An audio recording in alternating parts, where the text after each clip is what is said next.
1 2 1 2 1 2 1 2 check check check 1 2 1 2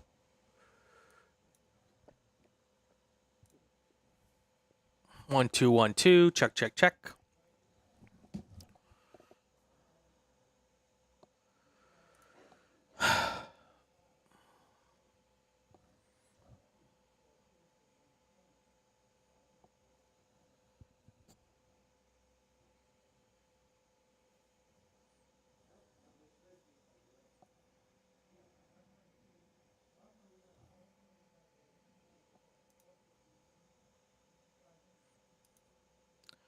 Check check check 1 2 1 2.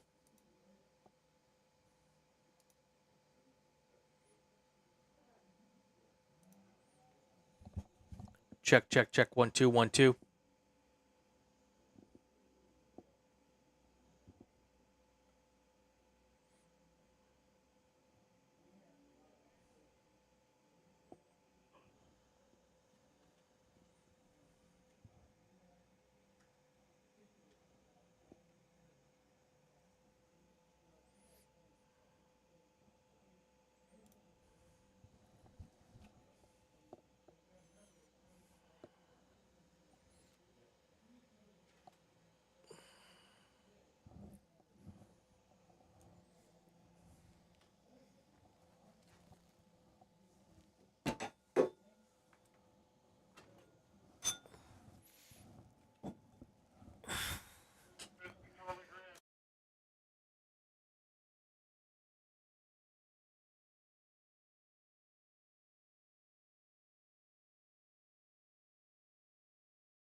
Check check check 1 2 1 2.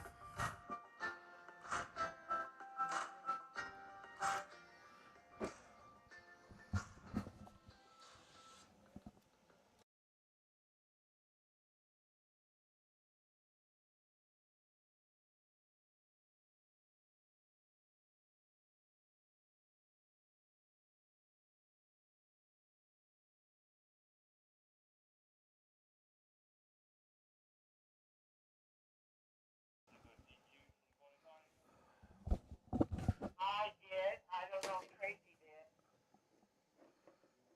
Okay, would you repeat that, please?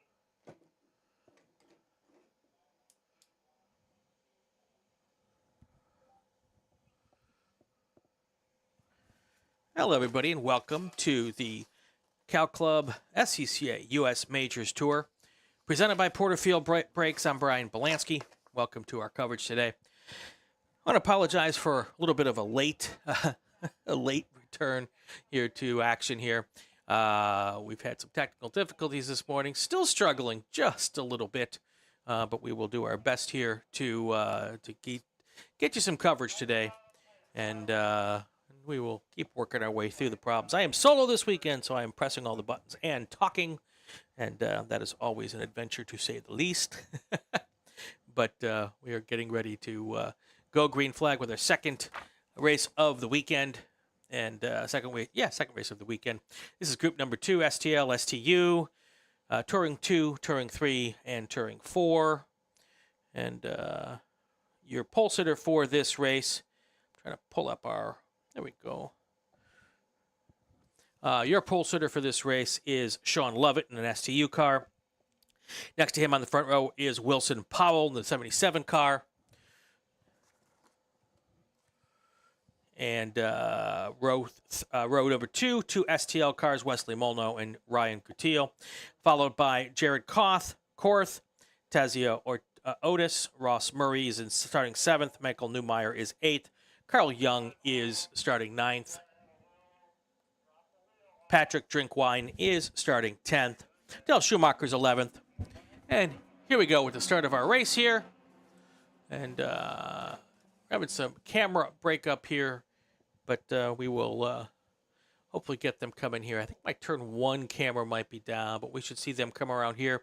That is the exit of turn 1 you see off in the distance there.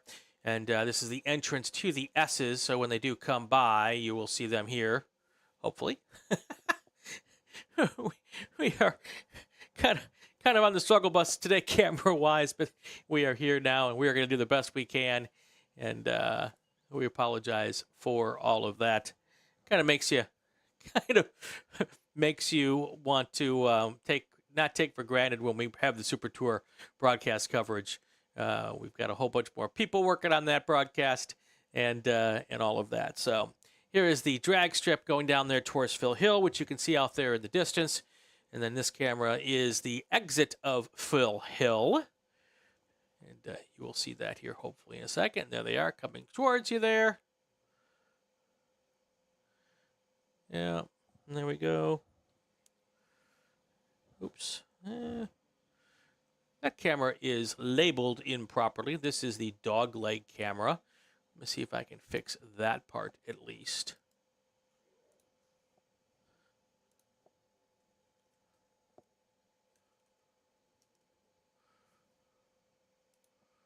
We've been troubleshooting camera issues all day, and that would be why. And this one should not say that. Oh, I know what's going on here.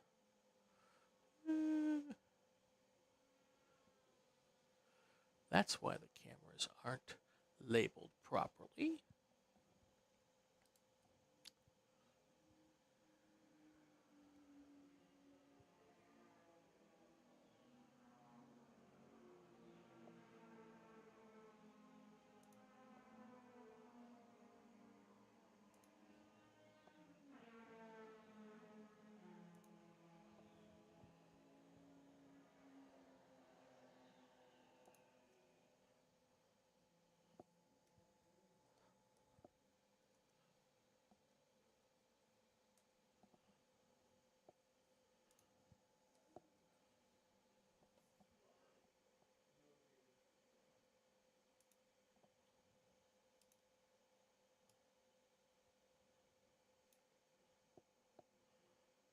I like doing production right there on live television.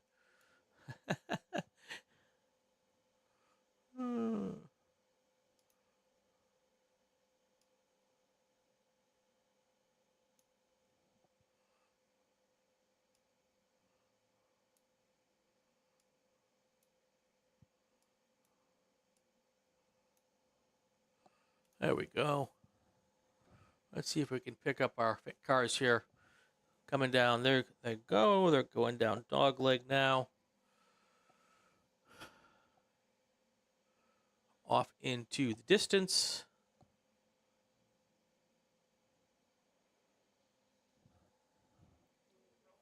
And they're going to come here. So after our first race lap, Sean Lovett is our race leader right now. Wilson Powell's in second. Tazio Otis is in third. Then you got Ross Murray, Ryan Coutillo, Jared Korth, and Michael Newmeyer.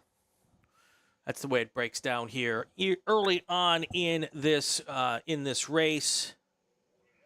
I can tell you, let me pull up the schedule here. Wrong button.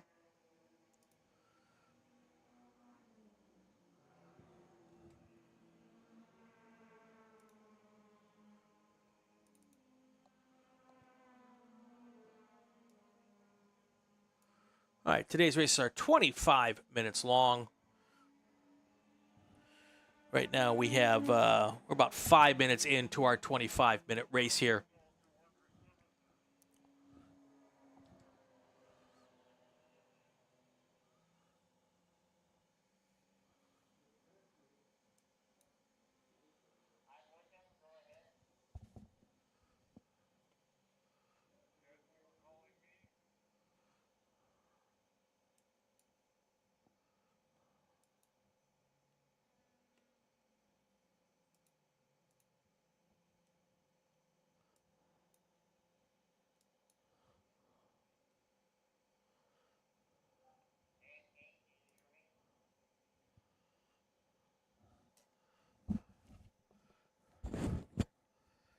Sean Lovett just went purple on the board there.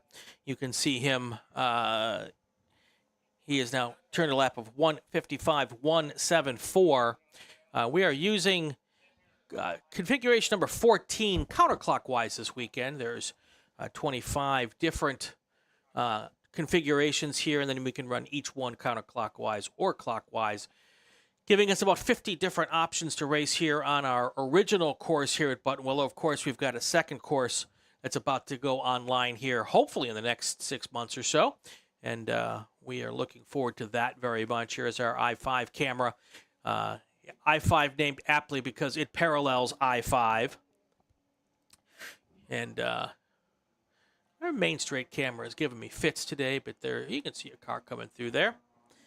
That is your race leader just crossing the line. That was Sean Lovett, followed by Ross Murray. We'll catch him here. Here he comes right into our viewpoint here. That first car coming down our way here. That is the Sean Lovett car. Right there.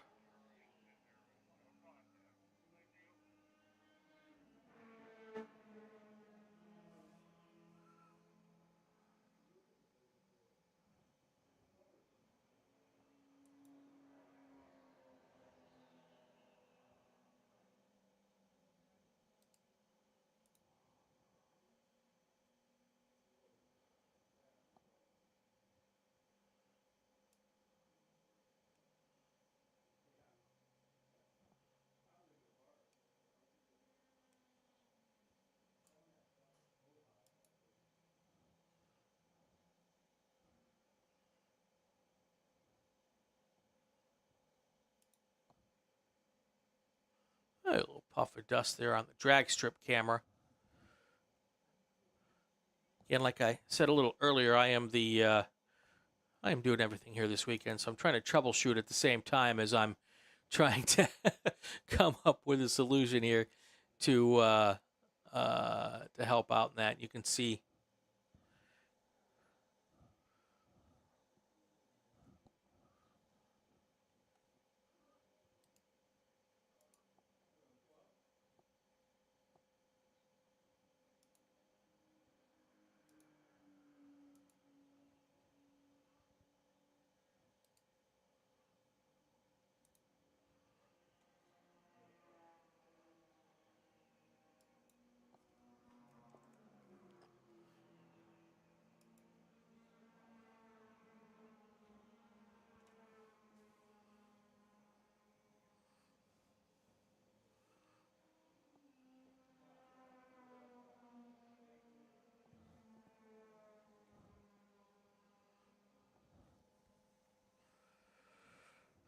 Sean Lovett now opened up a 9-second lead over the second-place car of Wilson Powell.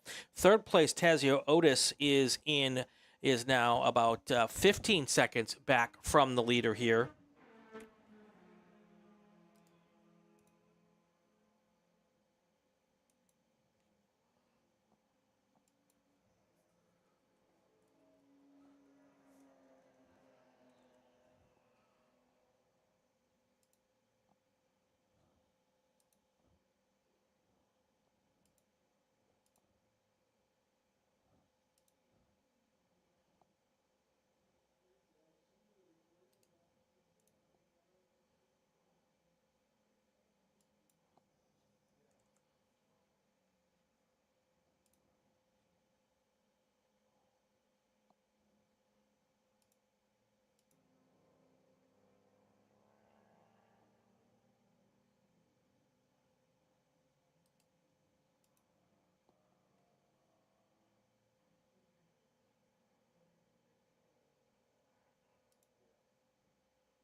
Looking down into our T3 class, Ross Murray is your T3 class leader right now. STL, your leader is Jared Korth, followed by Ryan Gutierrez and Michael Newmeyer. Patrick Drinkwine is in eighth, is eighth place overall, and he would be fourth in class. And then you've got Carl Young.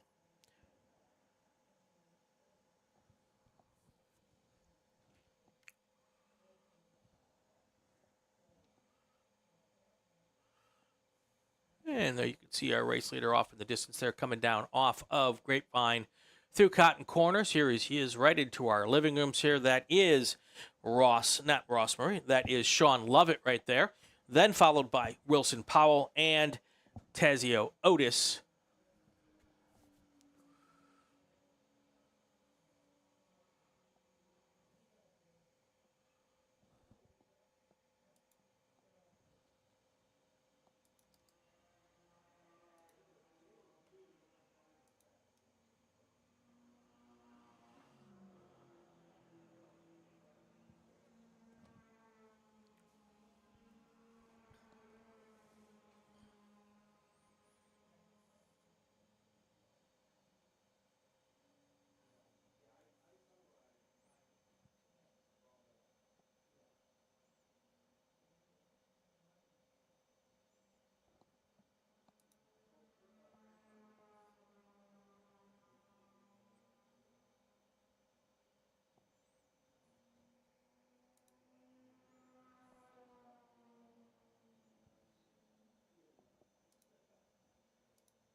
All right, we're halfway through this session. Sean Lovett, your race leader, followed by by Wilson Powell. Tazio Otis, that's your top three in STU. Your leader in T3 is Ross Murray. Then you've got your top three in STL is Jared Korth, Ryan Gutierrez, and Michael Newmeyer.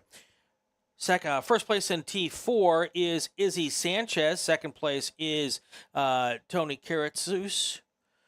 Second place car in T3 is Lynn Griffiths. Your third place car in T4 is Philip Clark.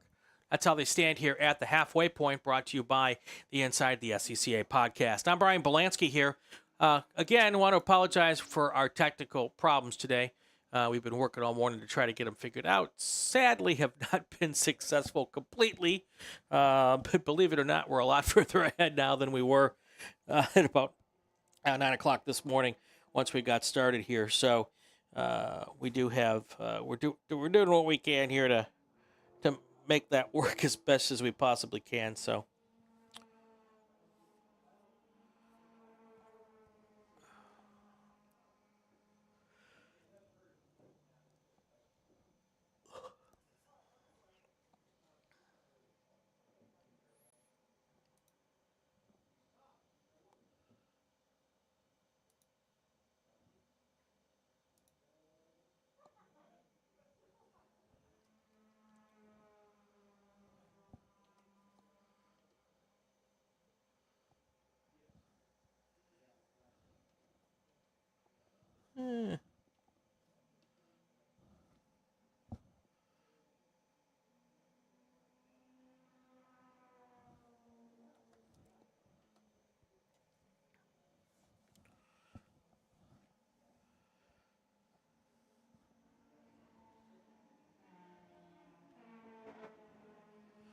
yeah, right now in STL, there's a 2.6 second lead between Jared Koth and Ryan Gutierrez.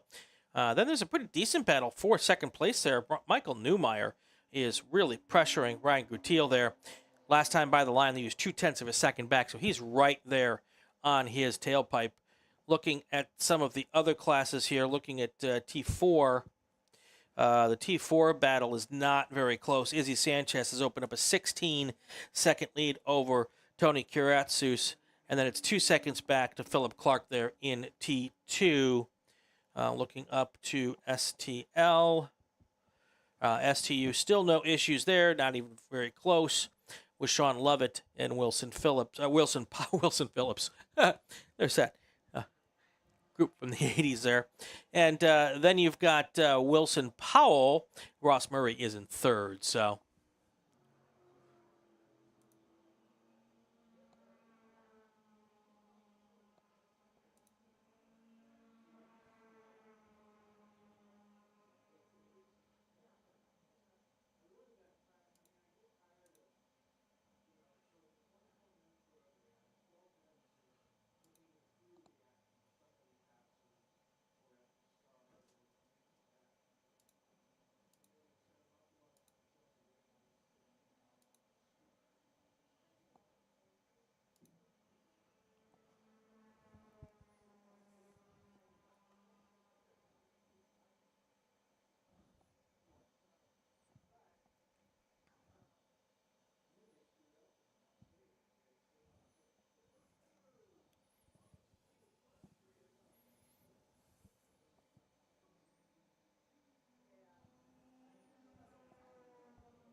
oh, big sigh.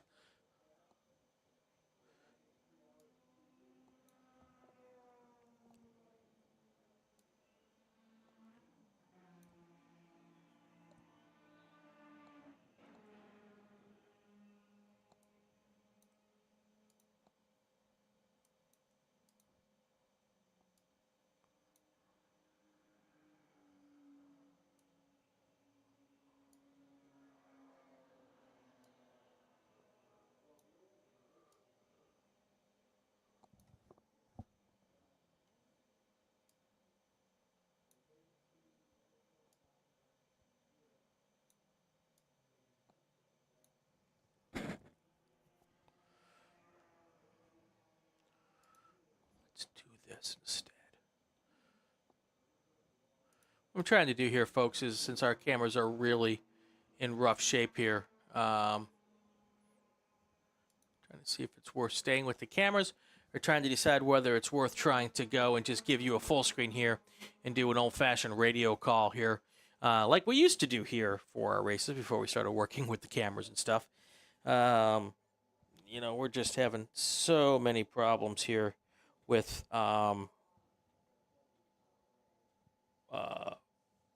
with our cameras, and it's frustrating for me, and I'm sure it's frustrating for you as well. But going back to our leaderboard here, Sean Lovett is your race leader. He is in first place overall and in first place in STU. Then we've got Wilson Powell, followed by Ross Murray in T3. And then we've got 5 STL cars: Jared Koth, Michael Newmeyer, Ryan Gutiel, Patrick Drinkwine, and Carl Young. Then the third place car in STU is Dale Schumacher. He is down in 9th place at the moment. Your first place car in T4 is Izzy Sanchez. David Leclerc is in first place in sixth place in STL. Lynn Griffiths, your second place car in T3. And then you got a couple more T4 cars: Tony Kiratsus and Philip Clark. And then Tezio Otez, who was running up front earlier, he's now dropped back. It appears he's having some sort of a mechanical problem, possibly, or he may be caught out on the racetrack for us here somewhere. So.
We are past halfway in this race, way past halfway, actually.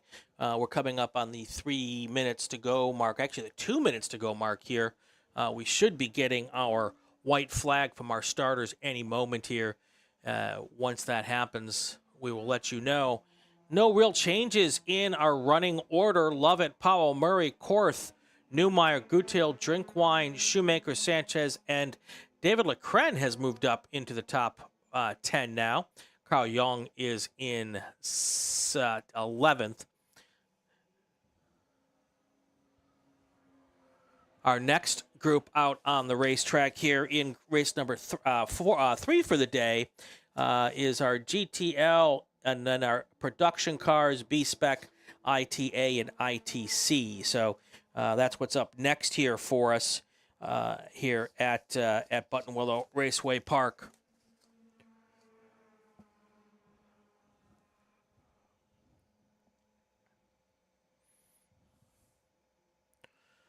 Not too many terribly close battles. There's still, other than the battle for second place in STL, Ryan Gutiel really pressuring Michael Newmeyer on these closing laps here, trying to get around him.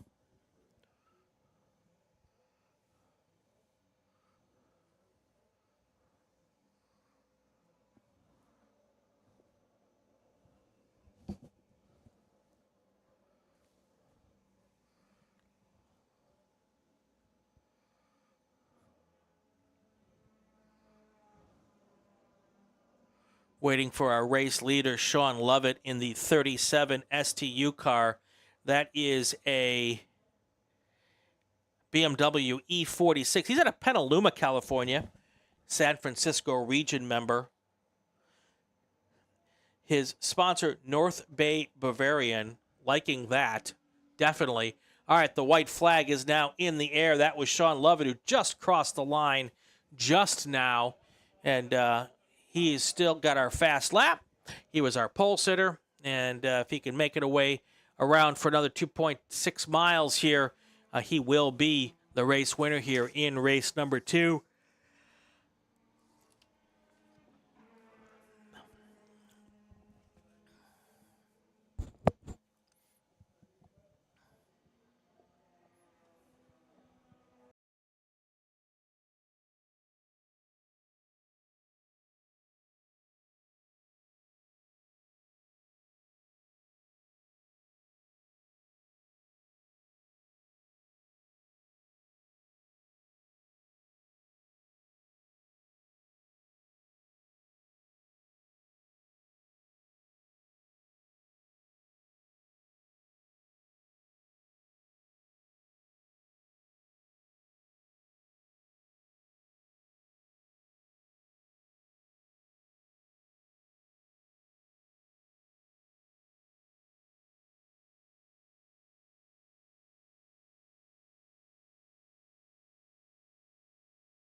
Hi, welcome back to Buttonwillow Raceway Park for the U.S. Majors Tour Cal Club races here. First of 2 race days this weekend. We've got 7 races today, 7 races tomorrow. We're now getting ready for race number 3 here. Our pole sitter in this race is Ben Valentine. He'll be up front with Kurt Fritchie in second place. That's a GTL and an E production car. One's a midget, one's an RX-7. Then you've got Joe Carr and Christopher Qualls. That is row number 2. Row number 3 is going to be Thomas Lepper and Noel Haywood. Brian Lynn and Ali Naimi is going to be in row number 4, followed by Tom Tuttle and Brandon Drazy, Albert Correa, and K. David Snow. That's going to be your 6th row, and then in row 7, we've got Gary Raymond. That's how they're going to start here at Buttonwillow for our 3rd race of the day.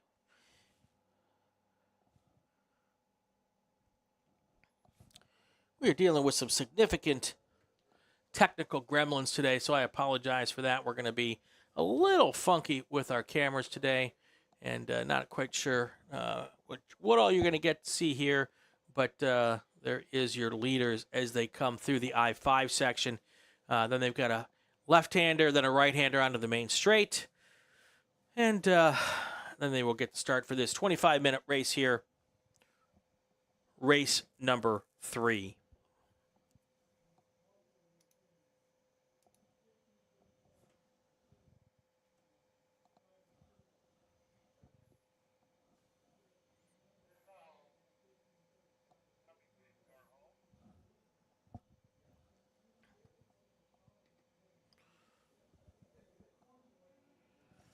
And they're going to come down for the green flag here as we get our racing started. Green flag is in the air.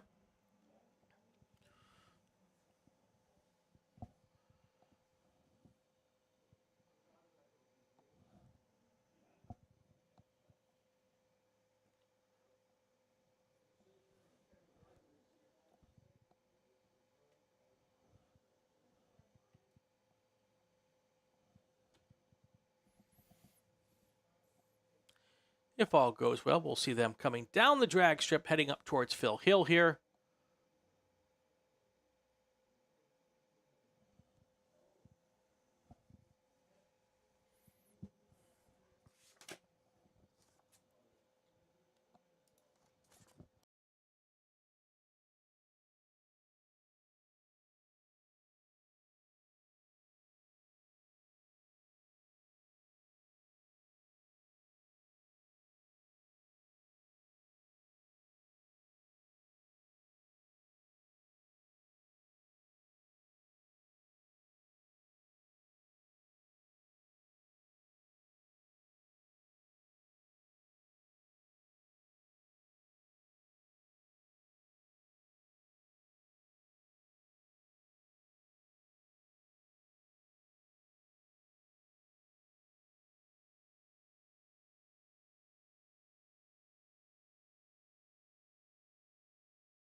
So, but I'll show it to you for a second.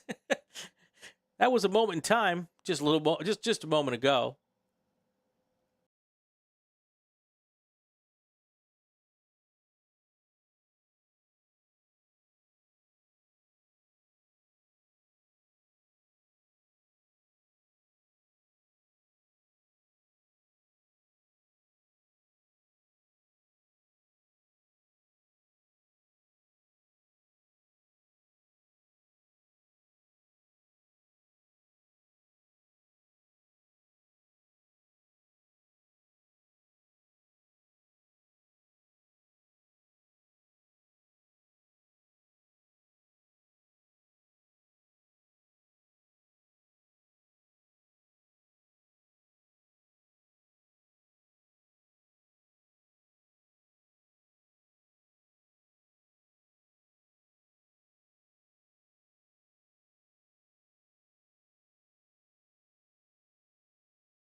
course, the minute I put a camera up there for you to look at, it flips out on me.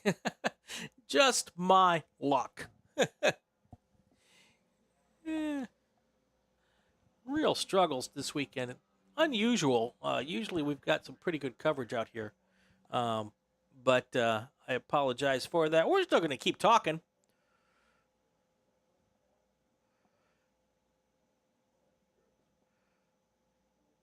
Coming up on halfway here. Next up for us at the halfway point. Well, let's do a full field rundown here at the halfway point now that our B-Spec cars have crossed the line.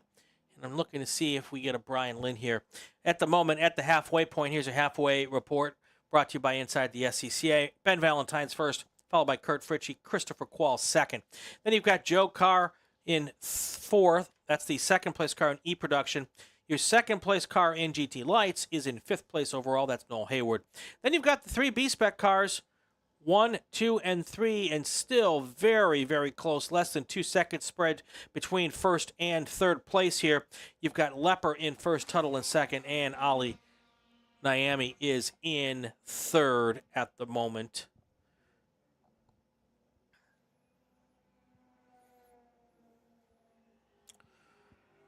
Ben Valentine comes across the line. Another personal best for the day, a 1:55.487. No big changes as we talk about these cars at the moment.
No. No love.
1, 2, 1, 2.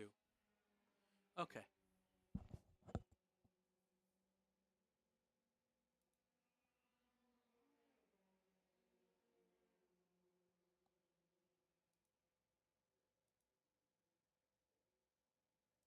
One, two.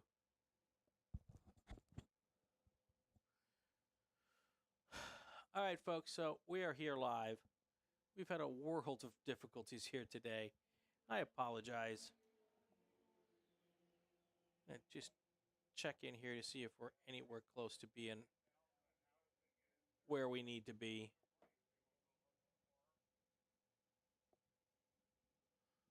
One, two, 1, 2.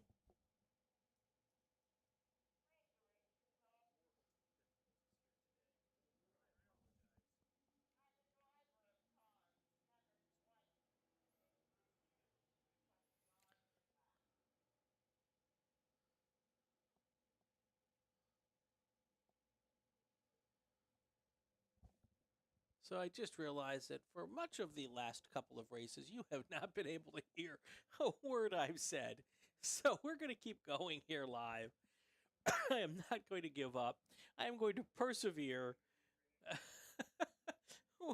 We've been having just oodles of problems today, and I don't even know where to start with stuff. But anyway, uh, we are we are back here at Buttonwillow Raceway Park. Let me see if I can't. Watch me screw the whole thing up. Even worse.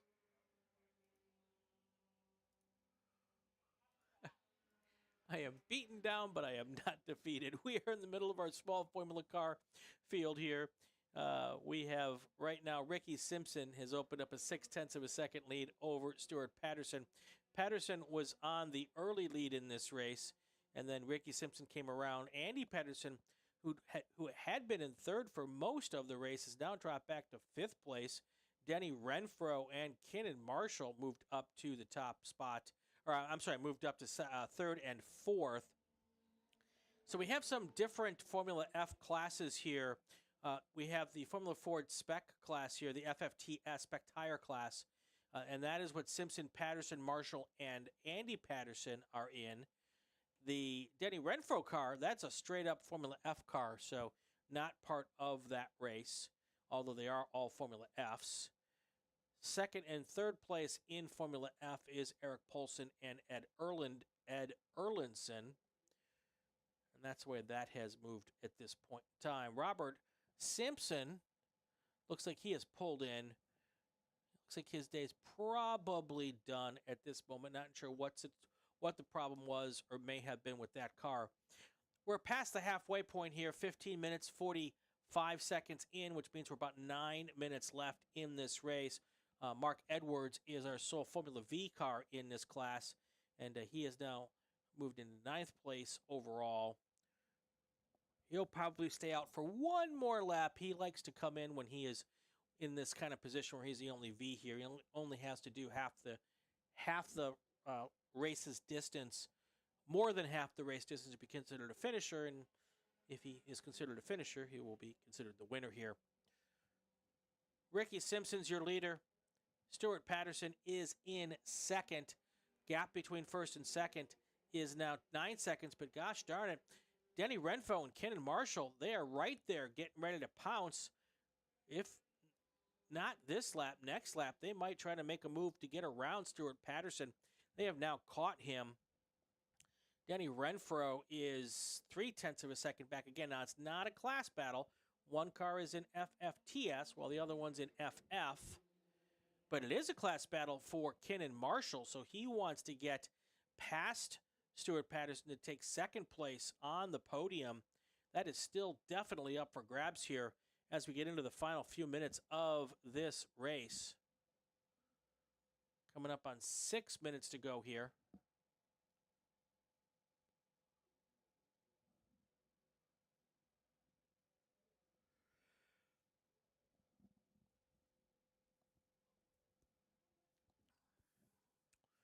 I'm Brian Belansky here with the Cow Club races brought to you by Porterfield Racing Brakes. Normally we've got cameras and video for these races, having some difficulties with them today.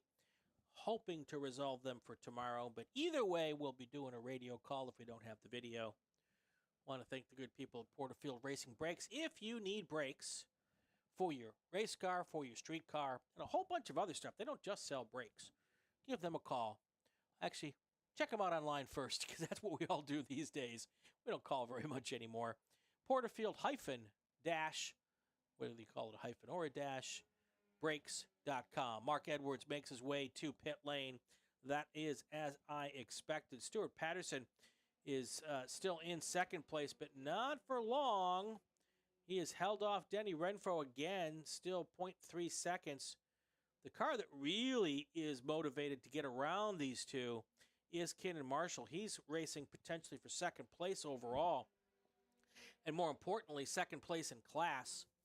So if Marshall can get around, well, if both Renfro and Marshall can get around Patterson, because Marshall really doesn't care about Renfro. They're racing in different classes. So whether they both get around Patterson or whether just Marshall gets around Patterson,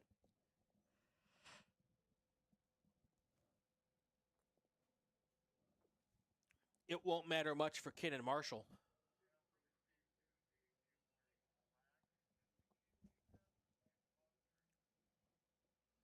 Copy that 2-8, morning black waving through. Colors are white, green. Copy that. 2-8, okay.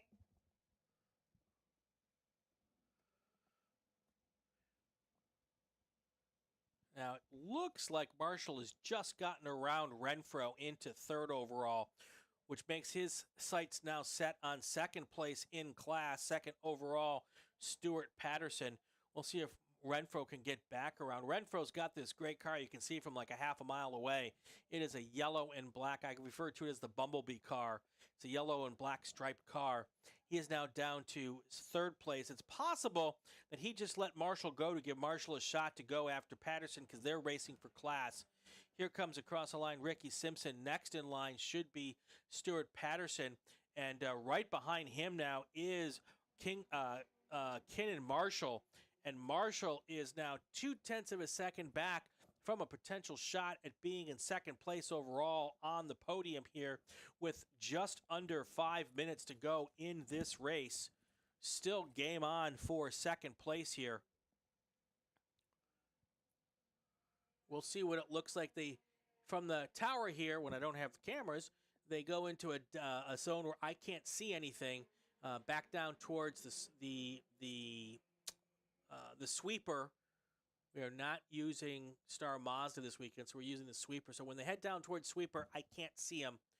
The next time I see them is when they get into Riverside, and I will keep my close eyes on that. There is Ricky Simpson through Riverside. Next up, will it be Patterson or will it be Kenan Marshall? Still Patterson at first, but Kenan Marshall's right there. Looks like he might be trying to go and get the lead here as they head down towards Dogleg right now, right up under the tailpipe there. It is Patterson side by side now through Dogleg, heading down towards Riverside. Is he going to be able to complete the pass? And it does look like he makes the pass going into Riverside.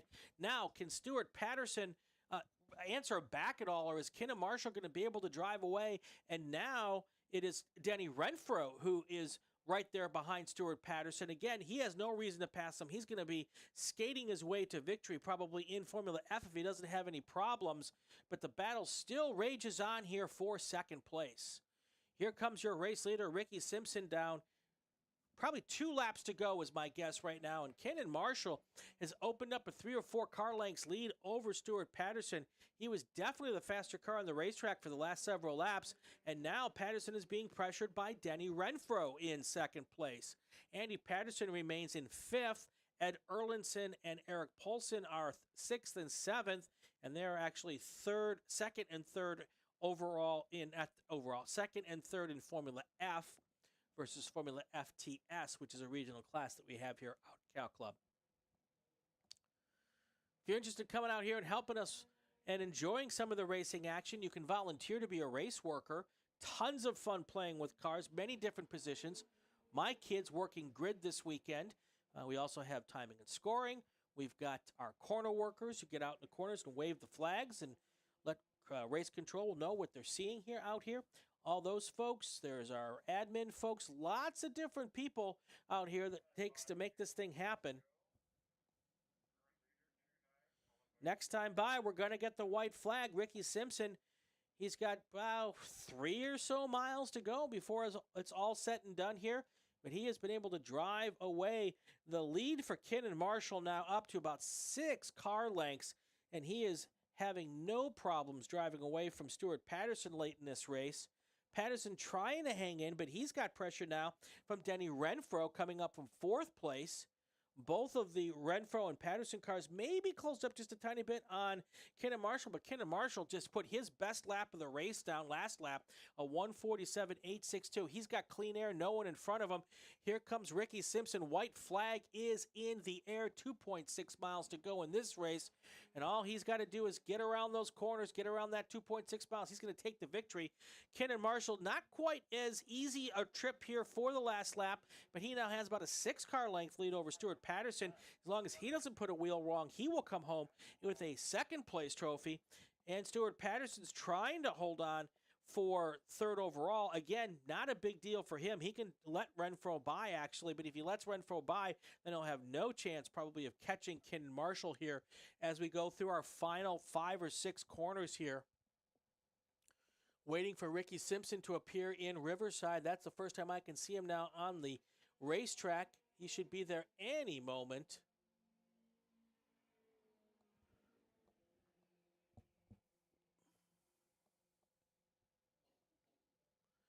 You always want to make sure no problems on this final lap because here he comes. There is Ricky Simpson all by himself.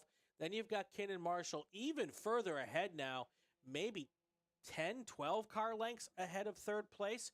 Simpson, easy ride now through Grapevine. Kenan Marshall's hoping for the exact same result. Shouldn't have any issues here at this point. Denny Renfro looking to make a move to get into 3rd overall. He is going to make that stick going into Riverside, so he's going to take over 3rd overall. He gave Stuart Patterson every opportunity to be able to catch up to Marshall because they're in different classes, but it's at this point in time, that's not going to happen. So Renfro said, I'm going all in. He put all his cards on the table, got past Stuart Patterson going into Riverside, and he will probably come home 3rd overall. Here comes your race leader, Ricky Simpson, down for the final time. Checkered flag is in the air. Ricky Simpson is your race winner. 2nd place overall is going to be Kenan Marshall. 3rd place overall should be Denny Renfro. There he is, and right behind him is Stuart Patterson. There's your top 4. Rounding out the rest of the field, I'm pretty certain nothing's going to change. We'll talk about it. Of course, these are provisional results. Andy Patterson will be 5th. Eric Polson will be 6th, followed by Ed Erlinson.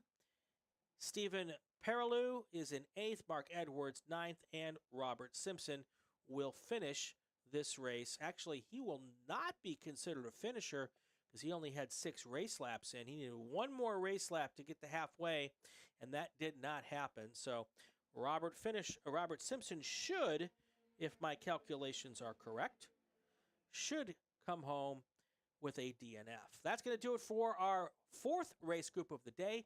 We'll be back in just a bit for our next race. Don't go away. That will be, stand by, race group of, Spec Racer Ford. We've got 17 Spec Racer Fords up for this after a short worker break. We'll be right back, folks. Stay with us.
Hi, we're back here at Buttonwillow Raceway Park, getting ready for our fifth race of the day. 3 to go here at Buttonwillow, and we've got our Spec Racer Ford group now.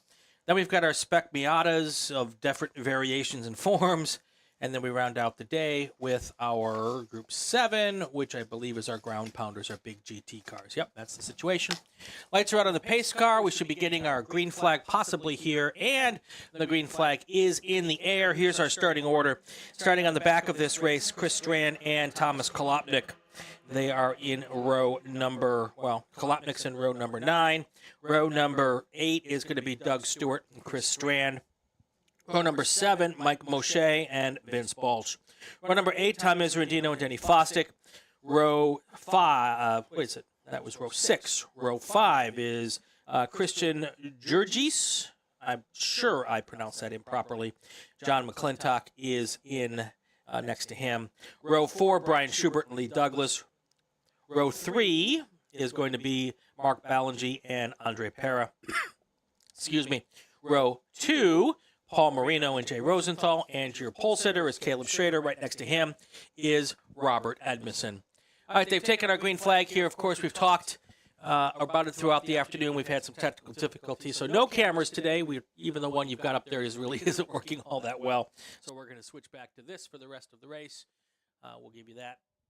And I will keep you up to date on the rest of the field. Here is your main field coming out of Riverside for the first time.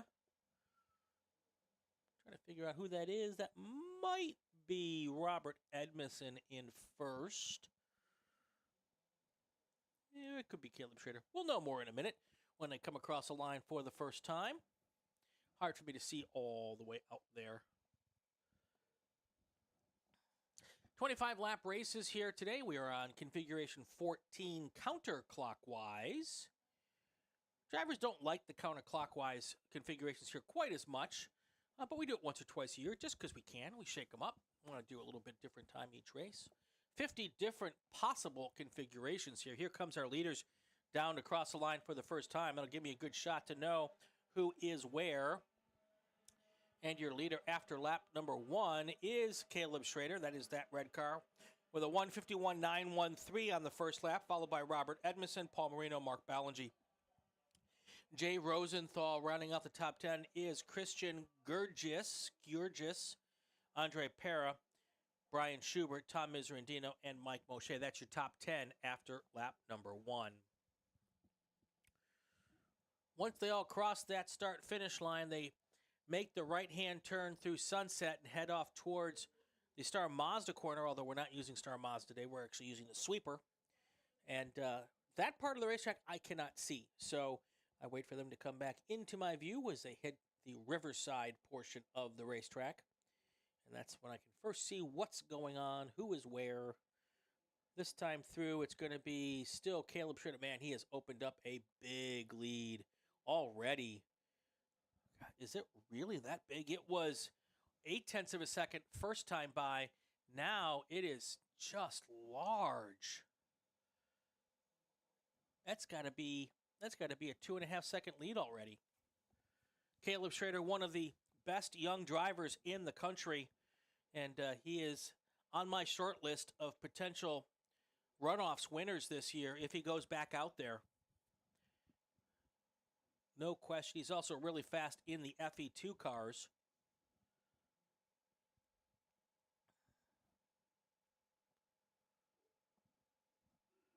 Here he comes onto the front straight for the second time. I'm not even going to try to do the math here. I'll let you know what the lead is. It is almost half a straightaway. Here comes the rest of the field. 5.3 seconds. Paul Marino has taken up the second place position now. The second place car was Doug. Bunch of cars falling down through the field. Robert Edmondson drops 10 places. I'm not quite sure if he must have had an off, and then I'm guessing the other cars had to check up a little bit. That is my guess, because Caleb Schrader had a 150 that time by, went purple, fast lap, and then everybody behind him had a 153. So my suspicion is that Robert Edmondson had an issue, and then everybody behind him had to check up to avoid, and that might be why that big gap has been opened up. Now the question is, can Marino, Ballingy, Rosenthal, can all those cars work together to try to catch that leader? If not, this is going to be the easiest road to victory for Spec Racer Ford in a very long time, because he is just flat out checked out. And those cars behind him in second, third, and fourth really need to just work that draft together, or they might have said, no, he's gone. We're just going to go play now. But what a big lead already worked up. 5.3 seconds by last time. It looks like it's bigger to me, folks. We will peek at it this time by. Thankfully, I've got a computer to do all the math for me. Here comes Schrader. This is one of those where the next 20 minutes he's going to be listening, hearing rattles, everything possible. Here comes that second group now. It's even a bigger gap than it was last time. 5.3 last time, this time 6.7 seconds. So just extending that lead. Also want to check back to see earlier in the day in the Formula FE2 class, Caleb Schrader was the first place car in FE2 in that race. So Schrader is trying to move himself into his second win of the day here.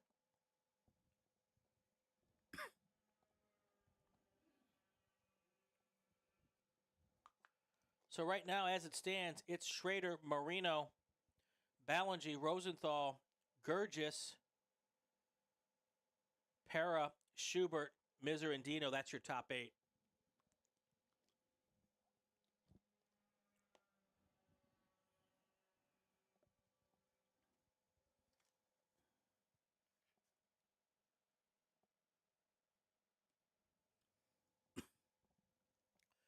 Last lap also, Schrader dropped another fast lap, went purple again with a 150.9.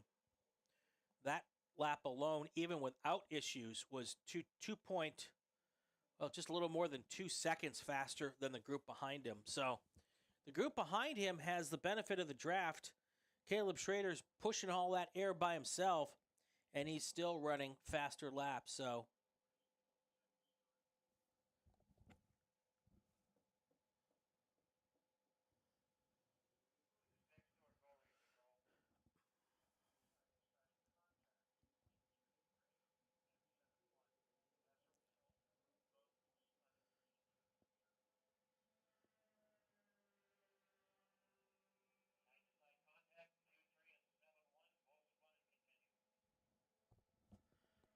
all right, I'm hearing that there was some side-to-side contact between the 71 car, Doug Stewart, and I think they said the 65 car of Vince Balch.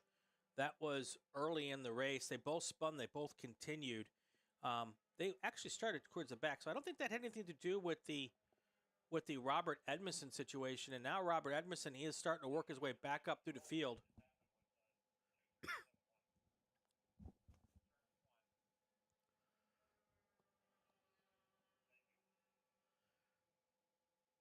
All right, this time by Caleb Schrader, still faster than everybody else in the field, but not as big of a gap. He only did a 151.0, so just 0.2 of a second, or not even that, little more, almost 0.2 of a second slower, but still pretty darn quick. After this race, we've got ourselves a nice one as well. We've got 18 Mazdas of varying iterations here in the next group. We've got, 6, 7 Spec MX-5 cars. That's the new national class here in the SCCA. The rest of those cars are going to be Spec Miatas. And then 2 cars did not have their qualifying times disqualified. Not exactly sure. Oh, they were underweight. So they're going to start. If they do start, they'll be starting at the back of the pack because they were not light enough. Interestingly, though, even if they were did not make weight.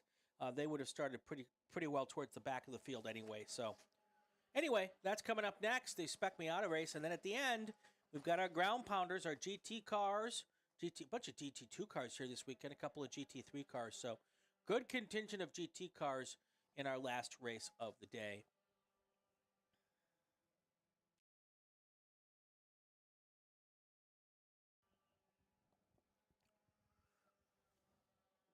Want to take an opportunity while we're here to thank all of our specialty workers, our volunteers who come out to make this work, our corner workers who stand on the corners in good weather and in bad weather. By the way, the weather today is spectacular. It's about 70 degrees outside, mostly sunny skies, little shade every once in a while. Not a ton of wind. It is about as good as you're ever going to get out of Buttonwillow. So thanks to all of those folks. Also, our tech inspectors, our grid workers, our registration folks, timing and scoring, our control tower workers, a whole bunch of, and I'm sure I'm missing a sound control. I'm sure I'm missing everybody or somebody, not everybody, everybody. Oh, emergency services. They're the ones who scoop up the cars after they have issues or tow them in after they break. Big thanks to all of those folks. If you want to come out and help us out here, a couple things, benefits of that. First of all, you get in free. You do have to be a member, but there are ways if you do enough volunteer work, you can basically earn your membership during volunteer work. So if not all of it, most of it will get taken care of for you if you work enough. But come on out, check us out. You can go to calclub.com if you're local to Southern California, or if you're not, there's a region all over the country, pretty much everywhere in the country, there is a region you could fit into and find out all the different things we do. And we do more than just road racing, too. So all you got to do is go to SCCA.com, and all the information that you need is there. If you're local to Southern California, it's calclub.com. We would love to see you out here because we like to have fun with cars. So Caleb Schrader still ahead now, 11.4 seconds, the gap between first and second. Then the race for second place is on. It is 3 cars within a second of each other, Marino, Ballinger, and Rosenthal. Then 2 seconds back, there's 2 more cars, Gurgis and Brian Schubert. So within 4 seconds or so, you've got the battle between second and 6th place. And that battle for third or second overall is a doozy, folks. And we're coming up on the halfway point here in this race. So here's our full field rundown at the halfway point, brought to you by the Inside the SCCA podcast. Caleb Schrader is your leader. Paul Marino is in second. Third place right now is Mark Ballinger. Jay Rosenthal, though, is knocking on the door in 4th place. Then you've got Christian Gurgis, Brian Schubert, Tom Miserandino, and Andre Parra, Robert Edmondson, Lee Douglas. That's your top 10. And then going a little further into the field from there, Mike Moshe, Denny Fostick, Vince Balch, Chris Strand, Doug Stewart, and Thomas Kopitnik. And then John McClintock is not on the racetrack at the moment, I don't think. But we'll take a look. When he was on the racetrack, he did his personal best. So there's Caleb Schrader crossing the line on lap 7, going purple once again with a 150.575 lap. Here comes second place. How big is the gap this time? By 13.3 seconds. So barring any kind of mechanical problems or lapse in judgment, Caleb Schrader is on his way to a pretty easy win here with about 13 minutes, 12 minutes to go in this race. But I got to tell you, there is nothing finalized for the rest of this field. There is less than a second between second and 4th place here. These guys are just trying to keep it together. My guess is that the final couple laps, that's when they're going to get racy. Until then, they just want to bide their time. Don't want to make that move too soon. Although, we had a 2-time national champion Bobby Sack on the Inside the SCCA podcast this week, and he says he likes to lead. He doesn't buy into this, I want to be in second place on the last lap thing. He wants to be out front and let people pass him. And that is his strategy most of the time. Obviously, as the race develops and unfolds, sometimes that changes. But generally speaking, he said he's fine with being in the lead going into those final laps. So Had a really great conversation with him. If you want to check that out, go to the Racing Network and inside the SCCA podcast is there. You can also catch it on all of your favorite podcast. The traditional old school OG audio only podcasts are on all of the major podcast platforms as well. So here comes Caleb Schrader around the line. This time by, it's going to be about 10 minutes left to go in this race. So I'm going to say about 5 laps to go. There is Schrader. Not a fast lap this time, or at least not a fastest lap this time. Still pretty darn quick, though. Although he is now slowed down just a tiny bit. I don't think he needs... He realized he doesn't need to push it anymore. Paul Marino, Mark Ballinger, Jay Rosenthal. Brian Schubert has now gotten around Christian Gurgis. So he's got a little bit of work to do to get into that battle for the podium positions. But that's not out of the question. He's about 2.5 seconds back. So he might be able to catch up to the back of that group. Some names in that group, Marino, Ballinger, and Rosenthal, that have been racing here at Buttonwillow for a very, very long time. So they know what they need to do to get around this racetrack. Although they're not going to, like I said, unless there's a mechanical or some sort of a problem, the 99 car, that red and black car of Caleb Schrader, he is just coasting along right now as we get to the 9 minutes to go mark in this race. Up next for us here this weekend is our Spec Miata, our Miata group. Not all Spec Miatas. We have some Spec MX-5 cars this weekend, 6 or 7 of those, and then a bunch of Spec Miata cars is what's going on there. Cooper Hicks, Jared Koth, your front row there in that next race. So stay tuned for that. That's going to come up next. 3 races to go here. We're going to do it all again tomorrow morning. The first race of the day is just before lunch tomorrow. So we're going to do 1 race before lunch at 10:30. Then we'll have an hour-long break for lunch. And then at noon tomorrow, we will get back underway for 6 more races. Those 6 races are going to be all of the races tomorrow, actually. Today's race is 25 minutes. Tomorrow's races will be 16 laps or 30 minutes, whichever comes first. So,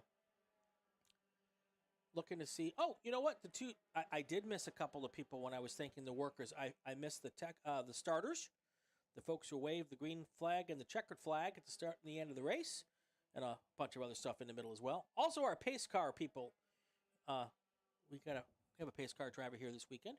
So, yeah, all that kind of stuff is stuff you can get involved with here if you want to check it all out.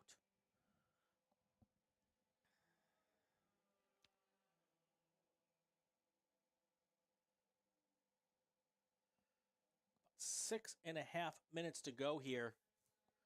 Caleb Schrader's now opened up a 15, almost 16-second lead. That's kind of almost unheard of, folks, in Spec Racer 4. These are all spec cars, and they're all essentially identical.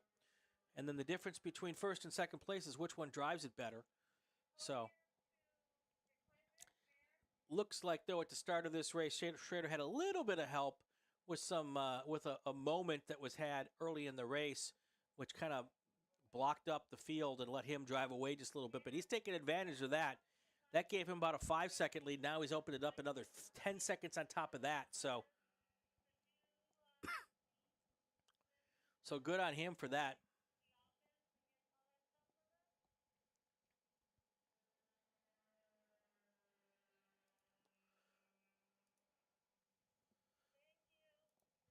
And we know he is one of the good ones because he was at the runoffs last year.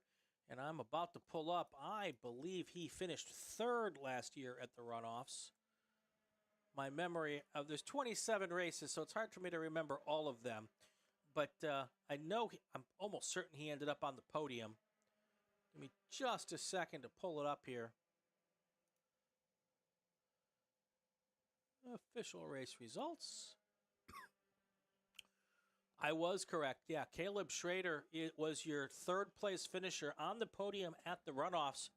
Those not familiar with the SCCA, the runoffs are our national championships. Last year, they were at Virginia International Raceway. This year, they're at Road America, which was my home track growing up in the Kettle Moraine Forest of Wisconsin. So we'll be back there this year in late September, early October, right when the colors are changing. A gorgeous time to go to Wisconsin. Could also snow, but I'm pretty certain we're going to keep away from that. But anyway, if Caleb Schrader gets a chance to go to the runoffs this year, he will be on my short list of potential race winners.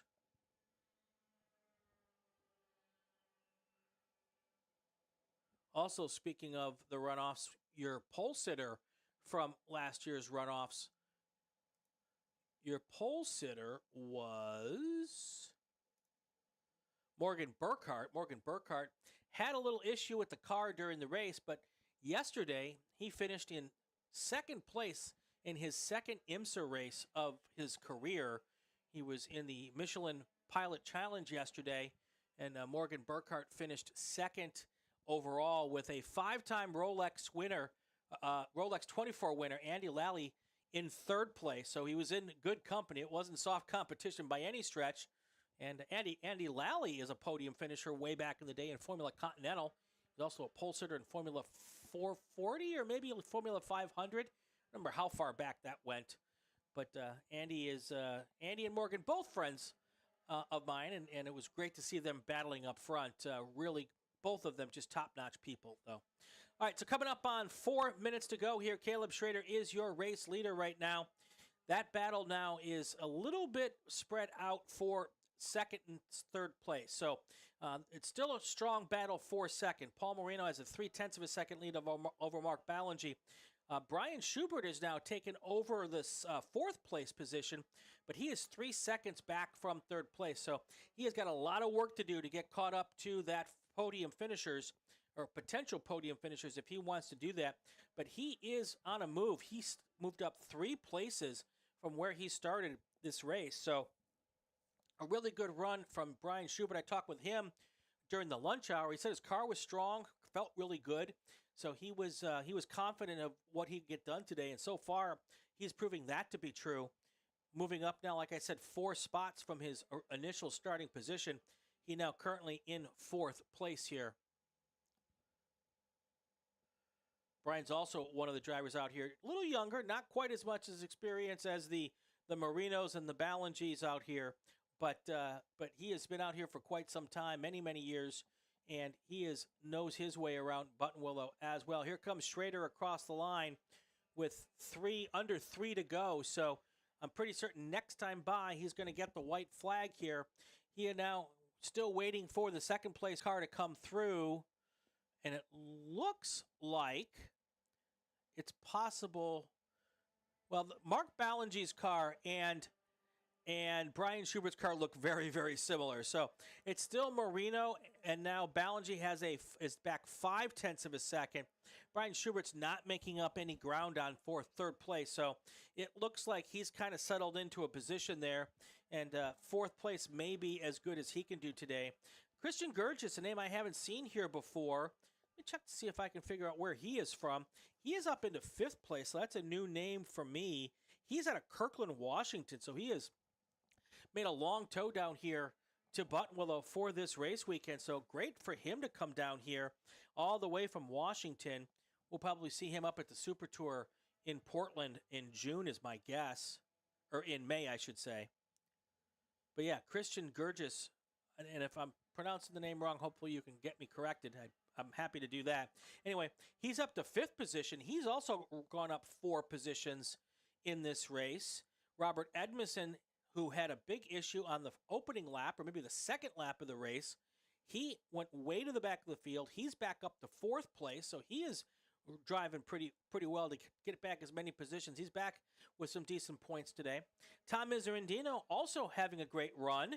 Miserandino, he's up 4 spots from where he started today. He is in 7th place. Andre Pera is in 8th. Lee Douglas is in 9th. Jay Rosenthal, who was in 4th place for a lot of this race, he has now fallen back 6 positions to 10th place. Less than a minute to go on the clock. Next time Caleb Schrader goes by, he is going to have the white flag is already in the air. Somehow I missed that.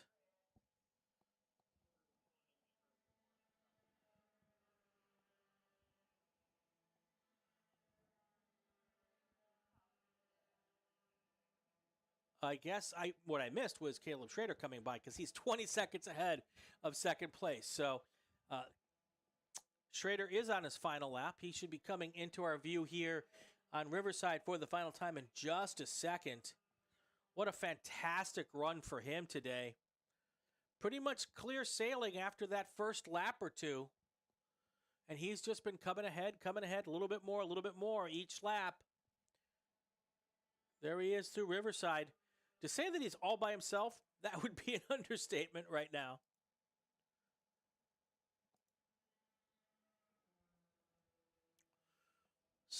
No issues through the dog leg and now down towards Riverside. Now he's going through Cotton Corners. Couple corners to go, maybe 3/4 of a mile to the checkered flag for his second win of the day.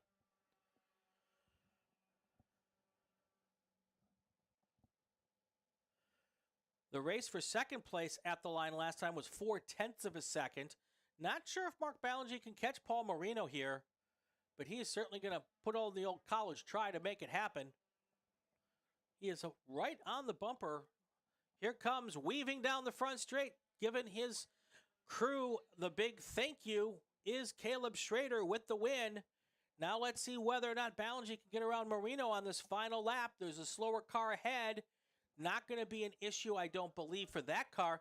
Here comes Marino. Right behind him is Ballinger. He is not going to be close enough to make the pass at the finish. Your second place car is going to be Paul Marino. Then it's going to be Mark Ballinger. The question now is who's going to be fourth? Is it going to be Brian Schubert? Yes, it is. And then right behind him is Christian Gurgis. Robert Edmondson was able to work his way back up to sixth place. Tom Miserandino is going to come across the line in seventh. There is Lee Douglas snags eighth place from Andre Pera at the line. Pera in ninth. Jay Rosenthal falls to 10th at the end.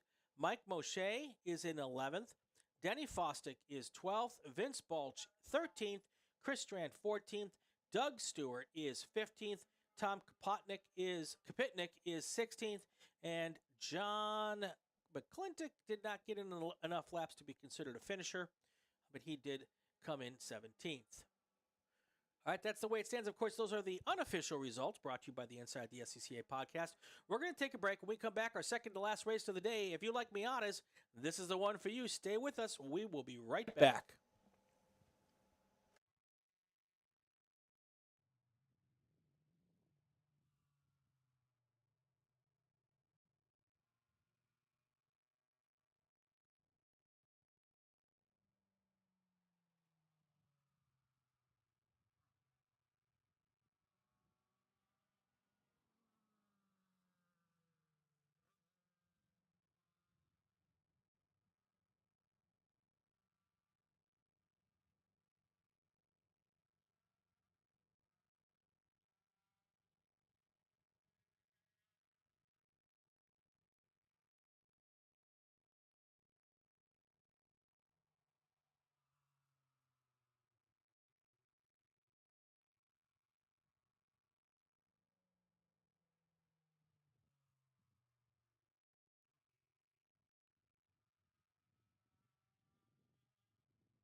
Welcome back to Buttonwillow Raceway Park, U.S. Major Tour, Cal Club, California Sports Car Club of the SCCA. Our races this weekend brought to you by Porterfield Racing Brakes. 2 races to go. This is our Miata race, Spec Miata, Spec MX-5. The cars I know who I think are starting. In row 7, Carl Jonk and Ren Messenger. Row number 6, Jeremy Rutter and Clement Lee. Row number 5, Evan Jacobs and Brett Ravetta. Row number 4, Wyatt Couch and Patrick Drinkwine. Row number 3, and all of these cars up front are SMX5 cars, Ryan Gutierrez and Sophia Story. Row number 2, Wesley Molno and Michael Newmeyer. And row number 1, Cooper Hicks from Simi Valley on the inside, your pole sitter. And your second place car is Jared Korth. He is from Clovis, California, and he is on the outside of row number 1. Lights are out on the pace car. They coming around the A section here or the small part that's not the A section. Anyway, pace car is coming on the pit lane. Here comes your first group of cars, your SMX5 cars down for the potential green flag. The green flag is in the air. Those cars heading down towards turn 1 here. Your Spec MX-5 cars will be coming through next, or Spec Miata cars coming through next. Here's your Spec MX-5 cars. Looks like they've negotiated turn 1 just fine. Now your Spec Miata field comes onto the main straight. They will get the green flag here as well. There's a bunch more of those cars, probably 12 or 13. Here they come, 2 by 2. Already peeking out to see if he can get an advantage is the 37 car. That is Jeremy Rutter trying to make the move up the inside, heading towards turn number 1. Everybody. Oh, we got one car off on the left-hand side there. Not sure which car that is, but I will be able to tell you next time by because he will come by last.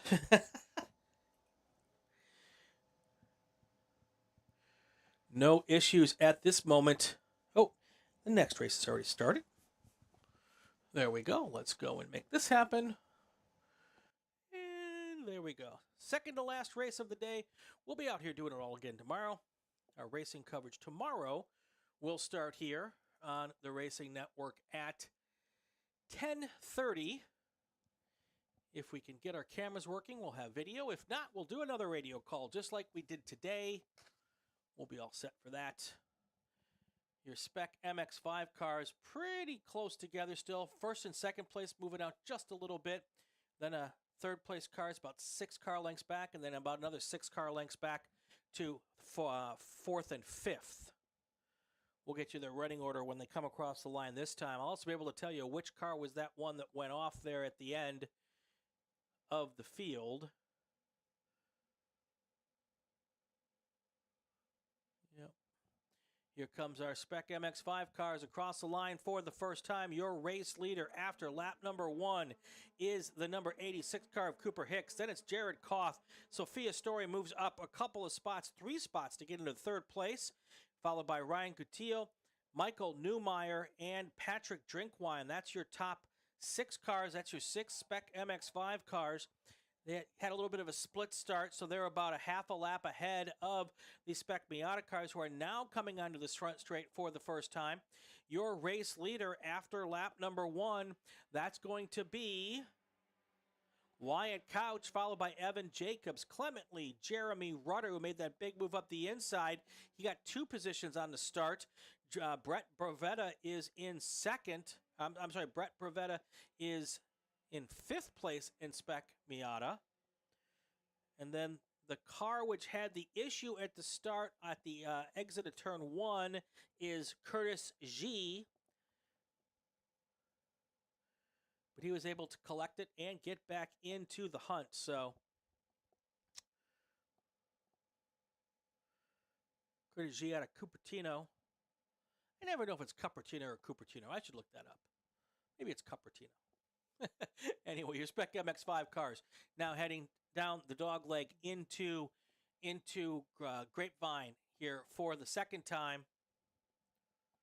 Doesn't look like there's been a whole lot of changes up front, except for the fact that Cooper Hicks and Jared Korth seem to be driving away a little bit, and Sophia Story and Ryan Gutierrez and Michael Newmeyer have all kind of closed the gap together, although they're not catching your race leaders at the moment. Here they come onto the front straight for the second time. I guess it'd be the third time. Whatever the case may be, ending lap number 2. Little puff of dust there from the Jared Korth car. No issues, though. Korth a little bit faster. Sophia Story still in third, right behind her, Ryan Gutierrez, Michael Newmeyer.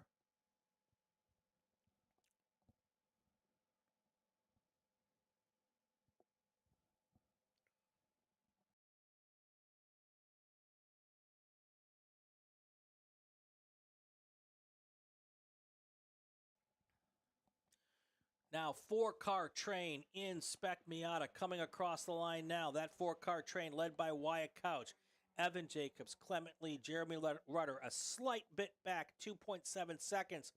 You've got Brett Rivetta and Ren Messenger.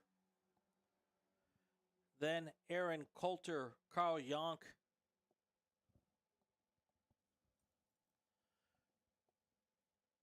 Sayo Hariyashi is in 15th. Curtis G catching him, though, now 0.5 of a second back. So after that mistake early, well, what may have been a mistake, after that off early, Curtis Z back in the hunt and pushing hard to try to make up some positions.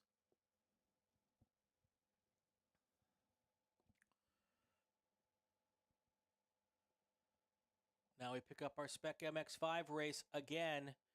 No apparent changes in the front two.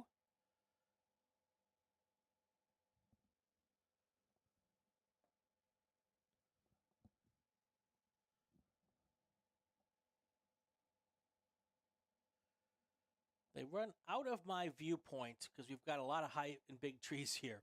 So Cooper Hicks now still there out front. Jared Korth, though, is like, I'm not letting you go. I still want to have a discussion here about who's going to win this race. But that's how it stands. Hicks and Korth now across the line. Ryan Gutierrez takes over third place. Sophia Story drops to fourth. And Michael Newmeyer still in fifth. Patrick Drinkwine is bringing up the back of that pack. He is in sixth place.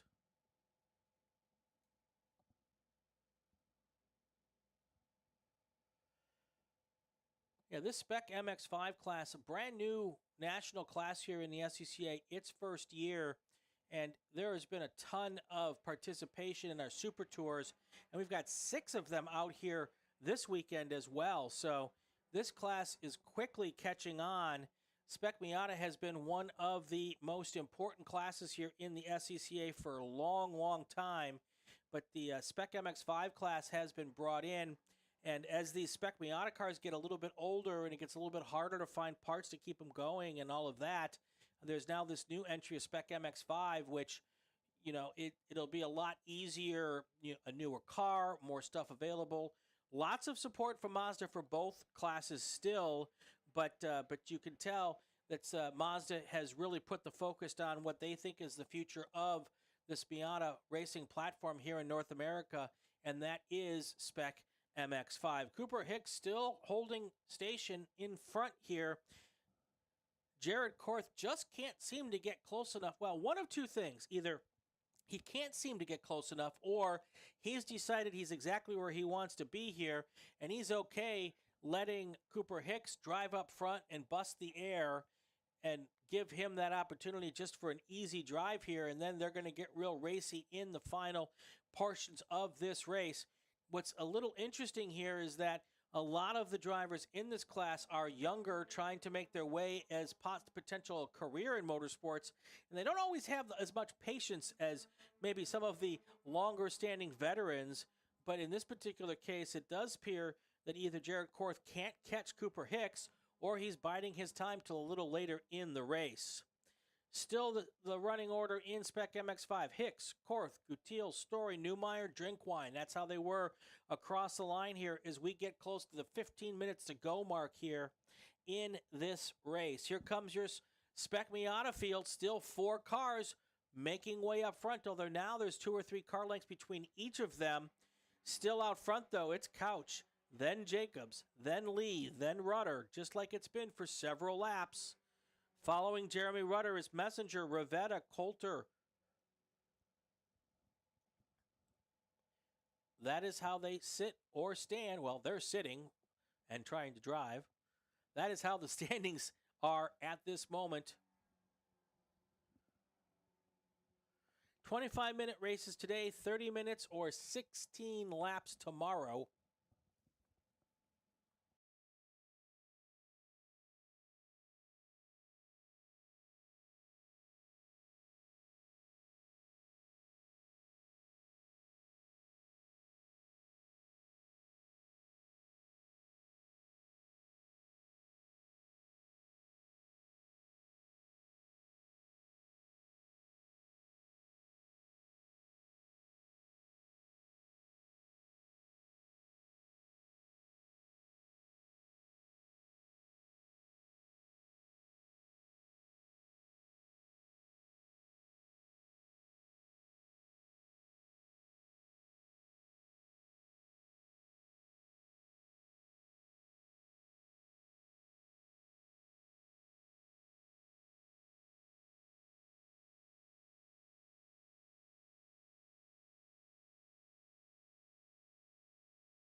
We're just past the 10-minute mark.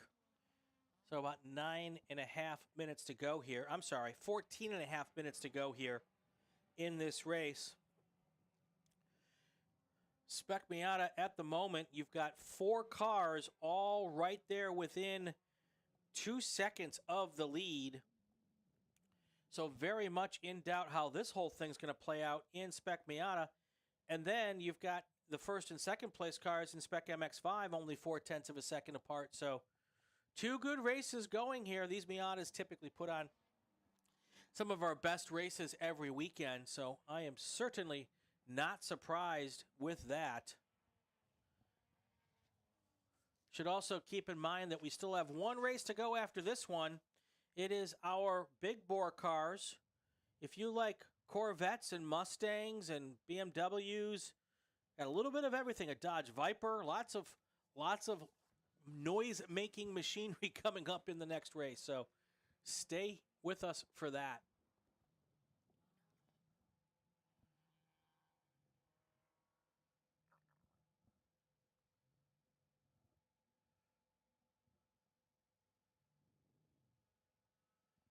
Here comes our leaders, and I believe we may have a change for the lead here. We do. Jared Korth has made his way around Cooper Hicks.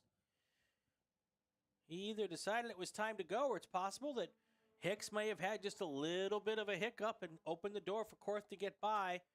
Then you've got the battle for third place with Ryan Gutiel, Sophia Story, Michael Newmeyer, all there within a second of each other.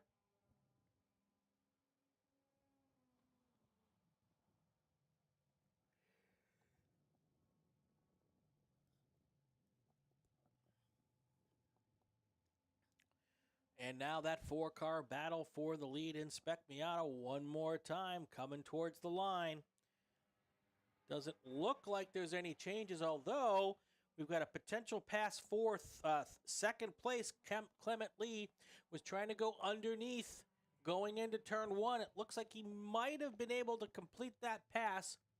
A little hard to see down there.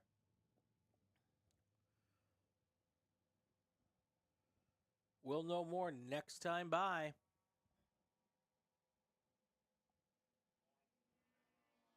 Cooper Hicks right back to the rear bumper of Jared Koth as they go down the dogleg and head up towards Riverside.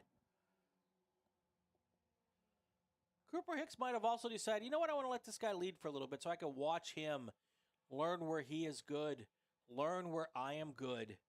Just so when it comes to the last lap of this race, or the last 2 laps of this race, I have a good idea of what's coming at me. They're also about to catch up with some of the slower Spec Miata cars, so that could become part of the discussion here as well. Here comes your Spec MX5 cars now. About a 2-car length lead Korth has over Hicks as they come onto the main straight here.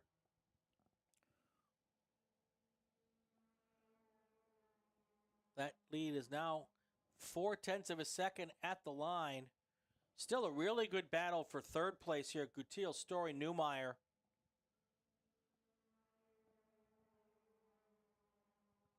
No changes in position there. Still within about a second from third to fifth.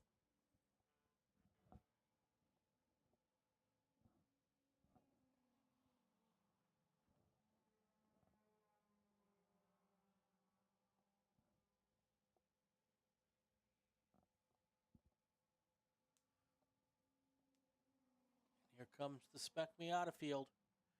Now we'll get to see if that pass ended up being made here at the line. Your race leader in Spec Miata is Wyatt Couch, Evan Jacobs, Clement Lee, Jeremy Rudder. Lee made an attempt last time by, but did not finish the deal.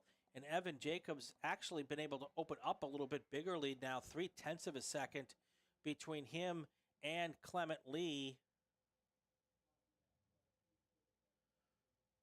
Actually 0.7 of a second at the line. So lost some momentum going into one is my guess. And that is how Evan Jacobs was able to take advantage of that attempted pass by Clement Lee last lap.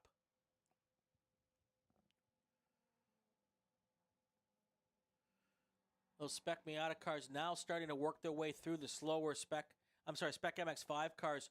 The leaders now working their way through that slower Spec Miata traffic. Let's see if they're able to negotiate it without any issues here.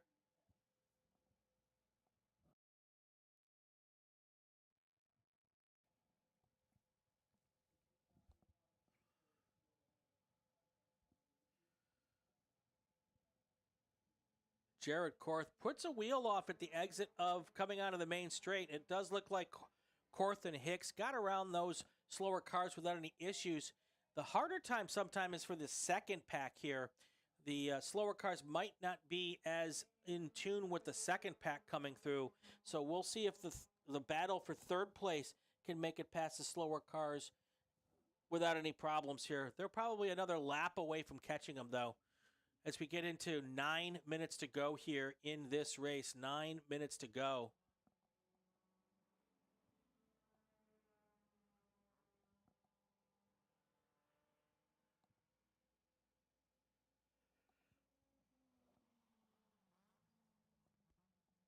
That 4-car pack in Spec Miata is starting to spread out just a little bit. First and second place still fairly close. Wyatt Couch with a 0.4 of a second lead over Clement Lee, but Clement Lee has dropped back 0.8 of a second now between third and fourth place. I'm sorry, second and third place. And then another little bit back to Jeremy Rudder. So the gap between second and third and fourth has widened just a bit. It does appear that there might be basically brewing two-car battles for the lead in the two classes here.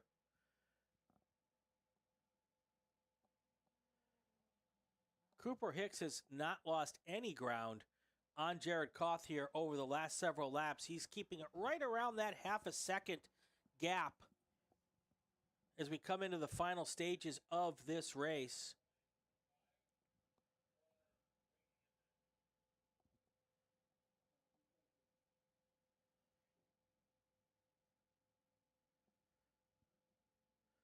It's still Korth and Hicks up front. Let's see how that pack of Gutiel, Story, and Newmeyer is dealing with the slower traffic. It looks like they've probably gotten around it just fine. Seeming to catch them right about in a good spot, although they did widen up the gaps a little bit. Sophia Story has lost about 0.6 of a second to Ryan Gutiel, and then the 0.7 back to Michael Newmeyer. That was basically a nose-to-tail battle for third place in Spec MX5 until they caught up with those slower cars. So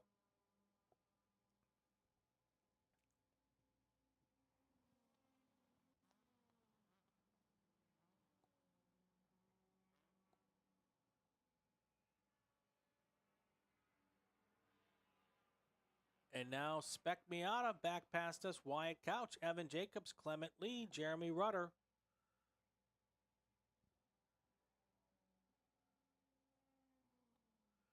Coming up on 6 minutes to go. Should have about 3 laps. Next time by, I'm guessing it's going to be 3 to go.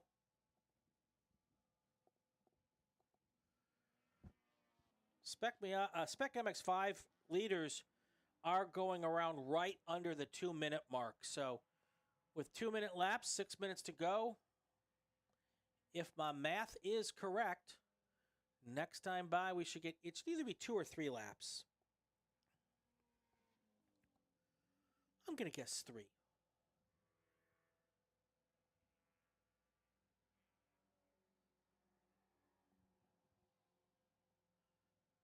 Here comes Korth onto the main straight. Hicks now a little bit bigger lead. It was 0.7 of a second last time by. This time by, it is 0.8 of a second. So that gap's getting a little bit wider. Cooper Hicks does not want that gap to get any wider, though, because this is when just a little bit bigger, that's when the driver in front really starts to gain a little bit of confidence as he sees that car getting ever so bit smaller lap after lap. That just kind of gives you the idea that, you know what, I keep doing my thing, and there's a good chance I'm going to be on the top step of the podium. So much of this is a mental game, especially late in the race when you start to get a little bit tired. You've got to have that mental toughness to be able to keep hitting your marks and turn in points all at the right time.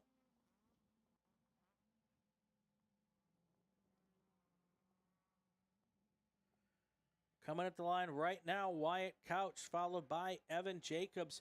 Couch has now opened up a 1.4 second lead over Evan Jacobs. Evan Jacobs now has a 0.6 of a second lead over Clement Lee. And just like that, Cooper Hicks right up on the back bumper of Jared Koth going into Grapevine. So he's like, I got to make sure this guy knows I'm here. Pretty certain Mr. Korth knows that Cooper Hicks is there.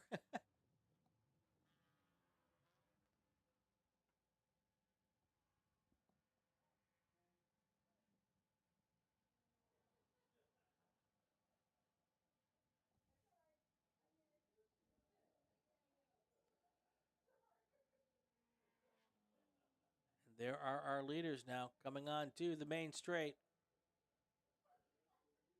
It's actually 2 sets of white car and red car duos. The first set, which I thought was the closest cars together, are not our leaders, actually. Cooper Hicks still about almost 0.9 of a second now back from Jared Korth. Korth just pulling it out a little bit each lap. Korth is about 0.1 of a second faster on that lap. He keeps doing that, and he's going to drive this car right to victory lane. 3 minutes to go in this race. So definitely next time by, we're going to get the white flag. I say definitely. Until I hear it from race control, it's not definite. But in my mind, it's definite.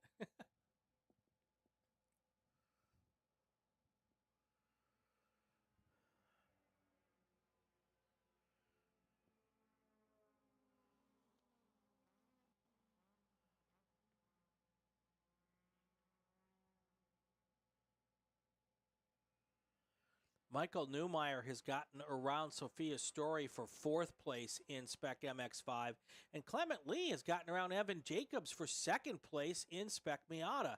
So we've got definitely podium position change. Well, no, not in Spec MX5, but a podium position change here in Spec Miata. Evan Jacobs now takes over 2nd place. He's still 1.9 seconds back from Wyatt Couch. Evan Jacobs now drops down to 3rd place.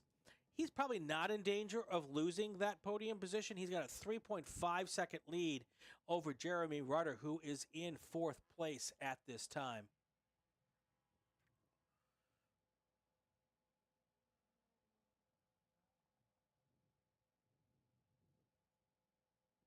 Our overall leaders should be coming onto the track, onto our view real quickly here.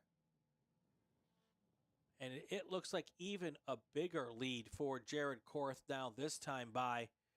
Last time it was 866.866 seconds. This time by it is 2.23 seconds.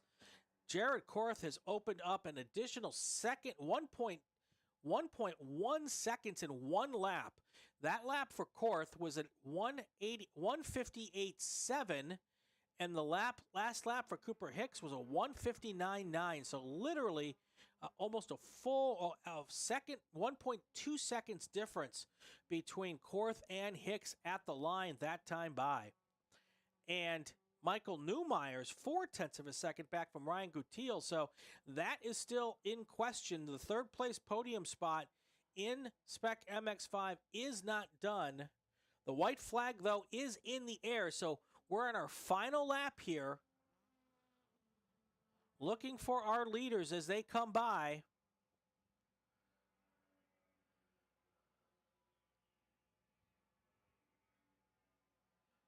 There's Wyatt Couch, the Spec Miata driver. Right behind him, 0.3 of a second, is Evan Jacobs, who's now gotten around Clement Lee again. So those two cars being a little racy, and that's good news for Wyatt Couch. No issues there.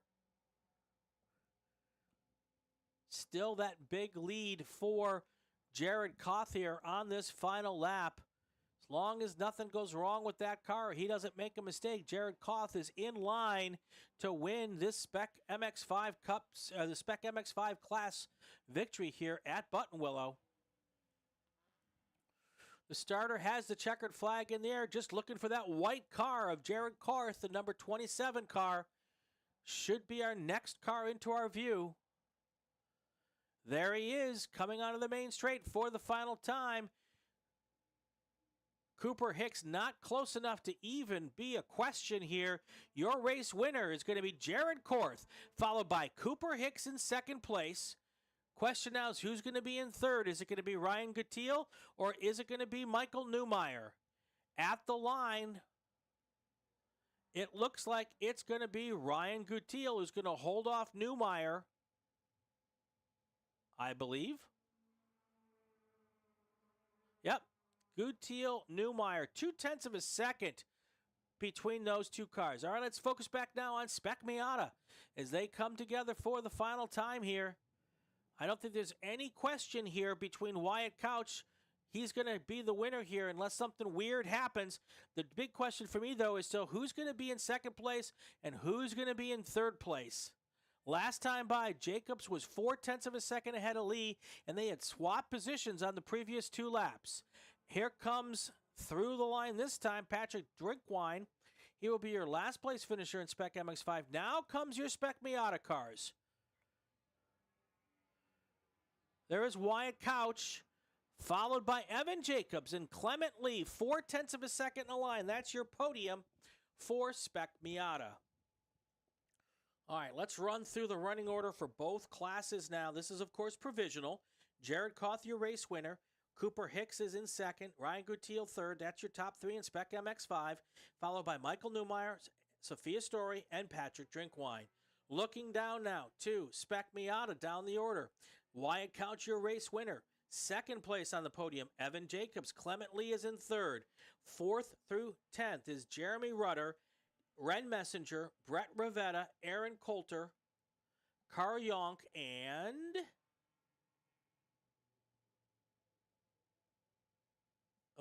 oh shoot, the screen refreshed and took me on to the next race. Anyway, that was your top 6 or 7 in Spec Miata. All right, we're going to take a quick break. When we come back, our final race of the day. These are our big ground pounders, the GT cars. Stay with us, everybody. We'll be right back.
We're back for our final race of the day at Buttonwillow Raceway Park. Brian Belansky here. Want to apologize. We've had some technical problems with our cameras today, so we've been basically doing a radio broadcast. Hopefully, there's some enjoyment coming out of that. You at least get yourself to keep up to date with your favorite drivers here for the weekend.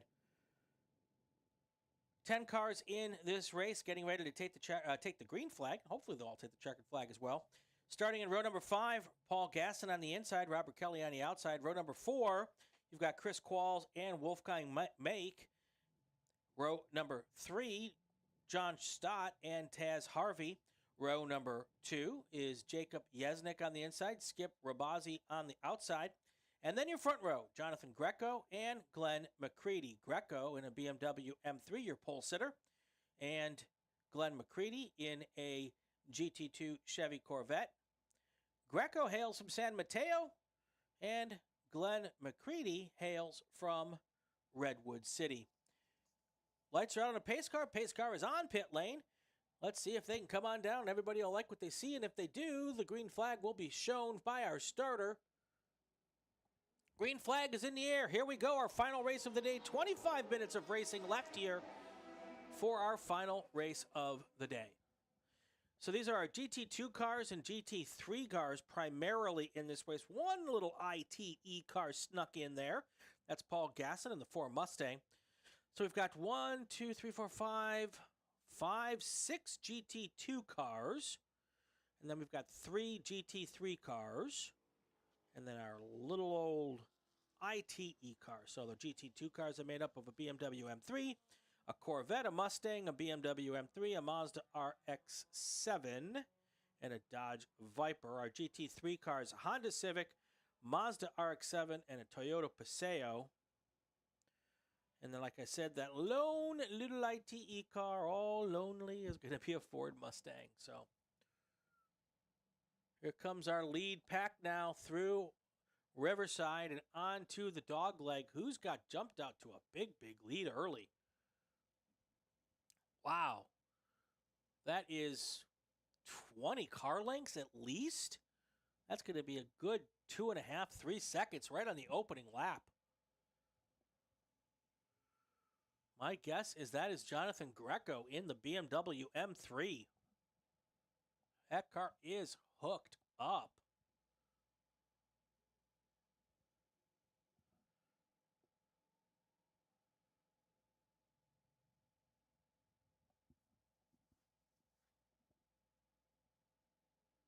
Here comes your leader onto the front straight. It is definitely a BMW.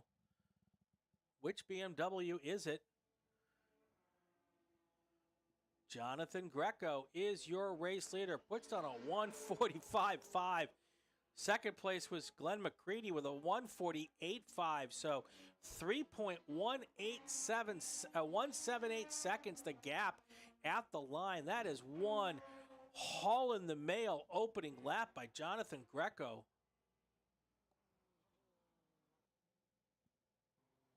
So your running order, top 5 in at the line after lap 1, Greco, McCready, Skip Rabazi, Jacob Yesnick, and John Stott. That's your top 5. They're all GT2 cars. Then you've got a gaggle of 4 GT3 cars. Taz Harvey, Wolfgang Make, Chris Qualls, and Tony Rivera. There's your top 4 in GT3.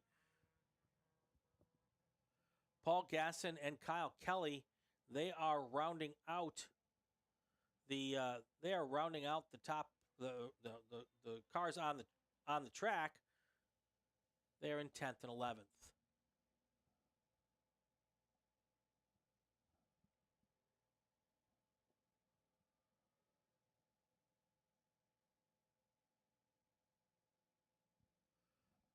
And Greco seems to be widening the gap even more on lap number 2 here.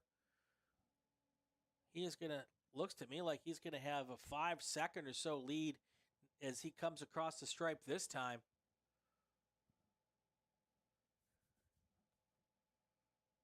Here comes Greco onto the front straight. Might not be 5 seconds, but it's going to be a big one.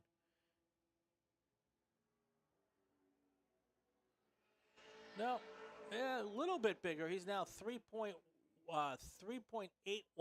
seconds. So just a tiny bit more. Widen that gap about another 0.2 of a second. So this is one of those groups where I wish I wasn't sitting inside a booth, because these cars are loud and they're impressive sounding and they're fun to watch.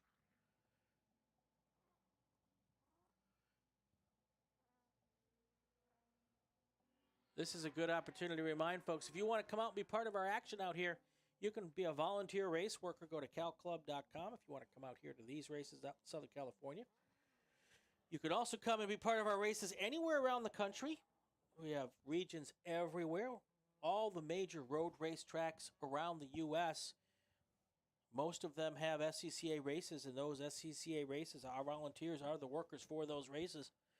Also, our workers are the ones that basically cover all of the Formula One, all of the IndyCar, and all the IMSA races. So if you want to go and be part of those big pro events, working races at the club racing levels, how you get started. If you're not here in Southern California, go to SCCA.com. If you are in Southern California, it is calclub.com. 5 minutes in the books, 20 left to go in this race. Here comes your race leader. This is Jonathan Greco.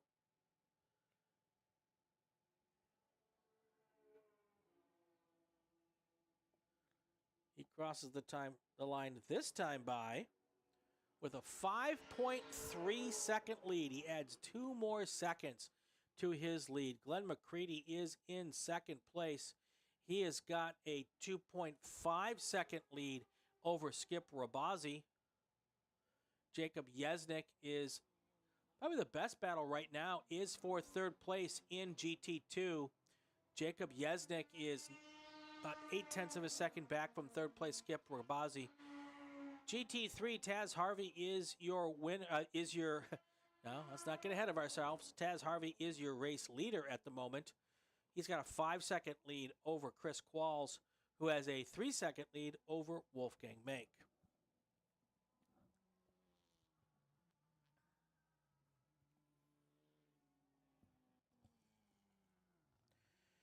Check us out tomorrow. We'll have racing action starting around 10:30 Pacific time.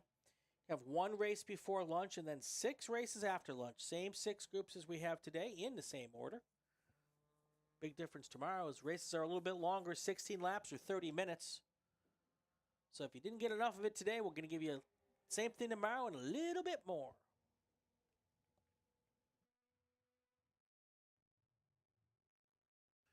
That's if my voice makes it to the end.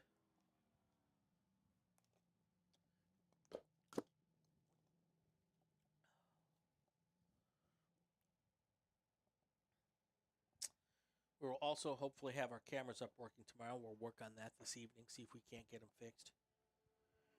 If not, we'll definitely have them up and running for our June races here. We're back out here June 1st and 2nd. We're also excited out here. We've got a new racetrack that's almost ready to be raced on. Pavement is down. I believe it's all the way down. I'm going to get a confirmation on that tonight. And waiting for everything to be finished up before we go racing on it. We're hoping to race on it at the end of the year here.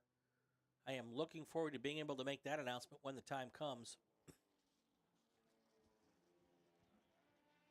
Also, if you're interested in learning more about the Sports Car Club of America and all of its different programs, we don't just do road racing. We also do autocross, road rally, rallycross, time trials, track night in America. If you just want to take your street car out on a racetrack and check it out a little bit, that's a good place to start, track night in America. All of those different programs, first off, you can find information about them on SCCA.com, but you can also tune in to the Inside the SCCA podcast. That podcast is where we talk about all things SCCA, from volunteer working to driving your cars on as road racers, and all of the different programs that we do in the SCCA. We talk about it on the Inside the SCCA podcast. You can find that on the Racing Network. It is live on YouTube every Wednesday night at 9 p.m. Eastern, 6 p.m. Pacific. And then the OG audio only podcast drops on Friday morning. So while you're driving to the racetrack, pop on the Inside the SCCA podcast and you can listen. You can listen to it anytime, but I put it up on Friday mornings because I know people do travel to the racetracks on Fridays. And if you go to the racetrack on Thursday, you can listen to it on the way home Sunday. Coming up on 16 minutes to go in this race, nothing has changed except that Jonathan Greco is now 6.7 seconds ahead of Glenn McCready. Greco's in that BMW M3. McCready is in the Chevy Corvette. And McCready's opened up a little bit of a lead now over Jacob Yesnick. Yesnick is 1.2 seconds back. Yesnick is driving a Ford Mustang. He is from Rancho Palos Verdes. And then right behind him is Skip Rabazi. He is also in a BMW. He is from Morgan Hill, California. John Stott is our fifth place car. He is in a GT2 Mazda RX-7 from Norco. Taz Harvey, of course, in the GT3 car. He has been coming here for a very long time. He is from Danville, California. He's driving a Honda Civic. Then you've got Chris Qualls from West LA in the RX-7. Wolfgang Make in a Toyota Paseo. He is from the beautiful Santa Barbara, California, right on the coast. Honestly, one of my favorite places in the world. Got a beautiful pier there. Little fish seafood restaurant at the end of the pier. We try to get away up there at least once a year. Love to go more, but I'm always at the racetrack. Paul Gasson is your ninth place car.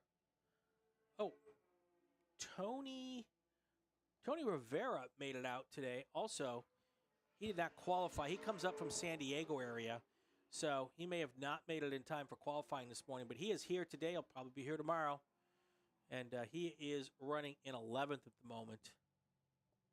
Robert Kelly out of Huntington Beach is driving that Dodge Viper. Love the Vipers. Here comes your race leader, Jonathan Greco, onto the front straight again. Crossing the line. Oh, actually, that was John Stott. Another white car.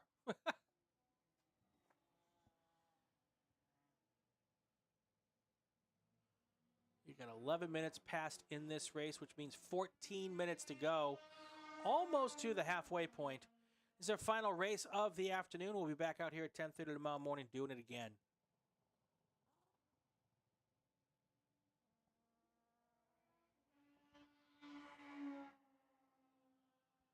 Looks to me like Tony Rivera may have just pulled into the pits and he's on the scales. That makes me think his day is done.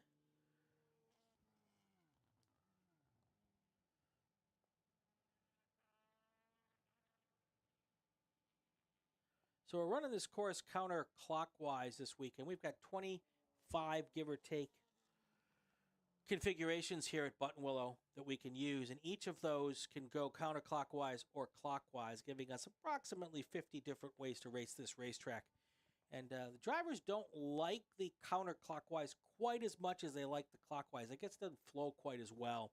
And I can tell you that looking at cotton corners from the counterclockwise direction, it feels like these cars come to darn near a stop before they make that left-hand turn.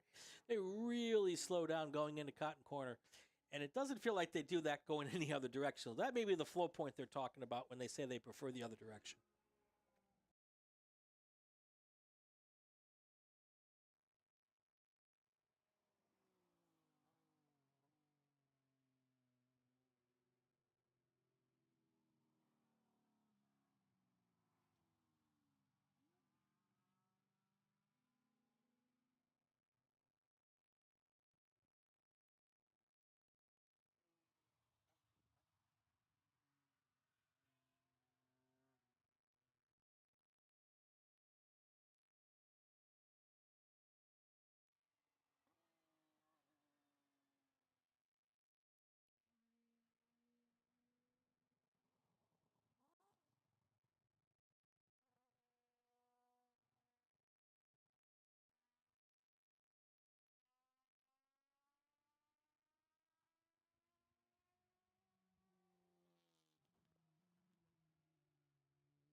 We are back here 14 minutes into this race, which means we've got about 11 minutes to go. I got to tell you, Jonathan Greco is putting on an absolute clinic here.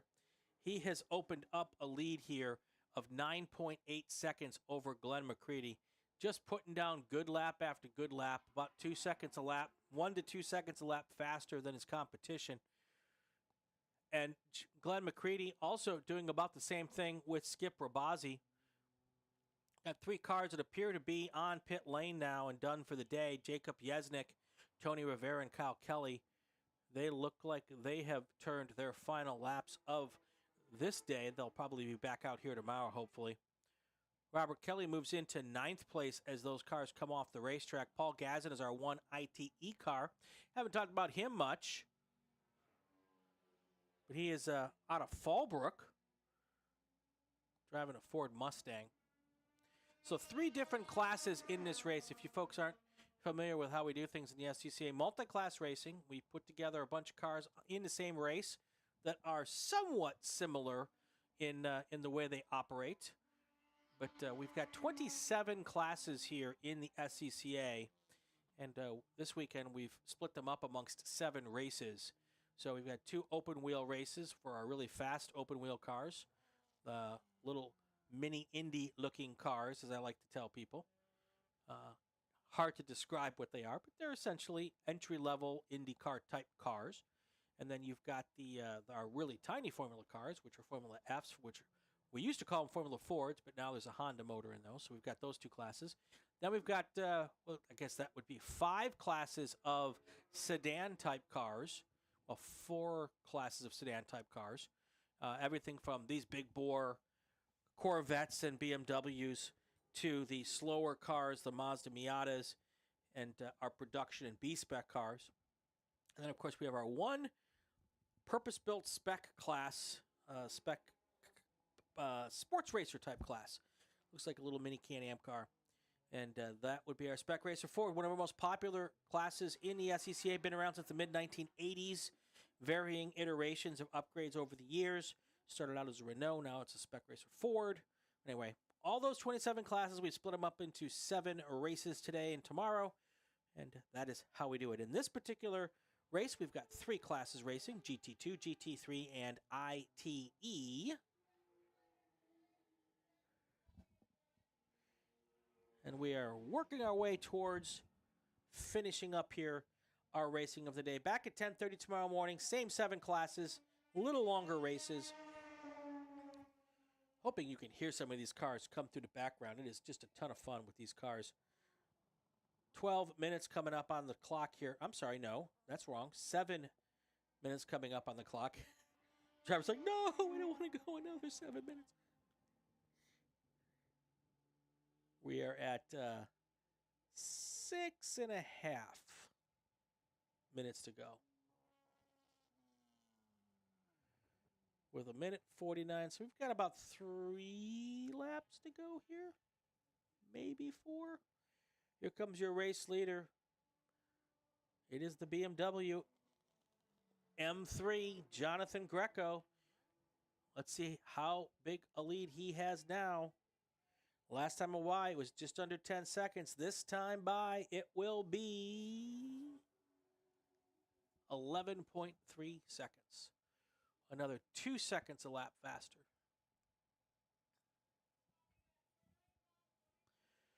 Your 3rd place car, another BMW, Skip Rabazi. He is 13 seconds back from 2nd place.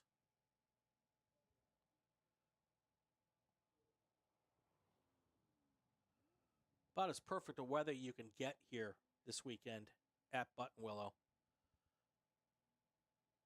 We are in the low 70s today.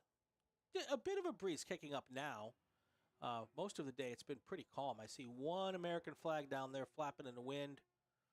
But the trees are fairly still, so it's just kind of a wispy flapping in the wind. So I look down towards our technical inspection crew. Every car comes off the track. They have to go through tech. They usually all get weighed, or most of them do anyway. At least the leaders do. Make sure that they are legal on the weight. And of course, those folks help out if there's any technical protests as well. Coming up on 5.5 minutes to go here.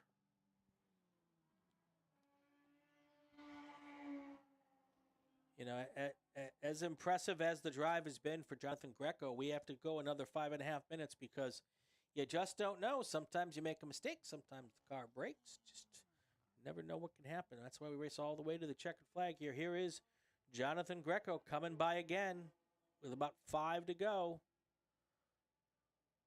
And now Glenn McCready comes out of this final turn as well onto the racetrack.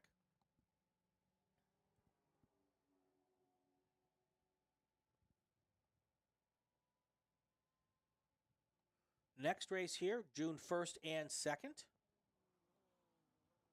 Let me take a bit of a break for the summer. It's just too darn hot out here to race in the summer.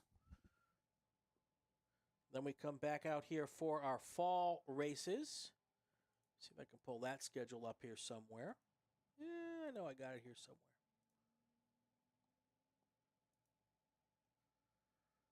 Two races out here in the fall. Actually, October 19th and 20th, we're at Willow Springs. Haven't been at Willow Springs for quite some time. I know that is a favorite track for a lot of drivers. So we will get up there for our October 19th and 20th race. Not quite sure if I've got enough cell service to do cameras at Willow Springs, but worse, we'll give it the college try. And then our final race of the year, which might be, crossing my fingers, I've got no official word, so don't quote me on this. But I'm really hoping that that final race of the year might be our first race at the new racetrack. We got a second full racetrack being built here, mostly finished. So we'll be able to actually run 2 concurrent events out here on the weekends. And so you can have one whole race being run here on the original Buttonwillow. And then the new track is called the Circuit at Buttonwillow. And that is a completely separate facility on the same property.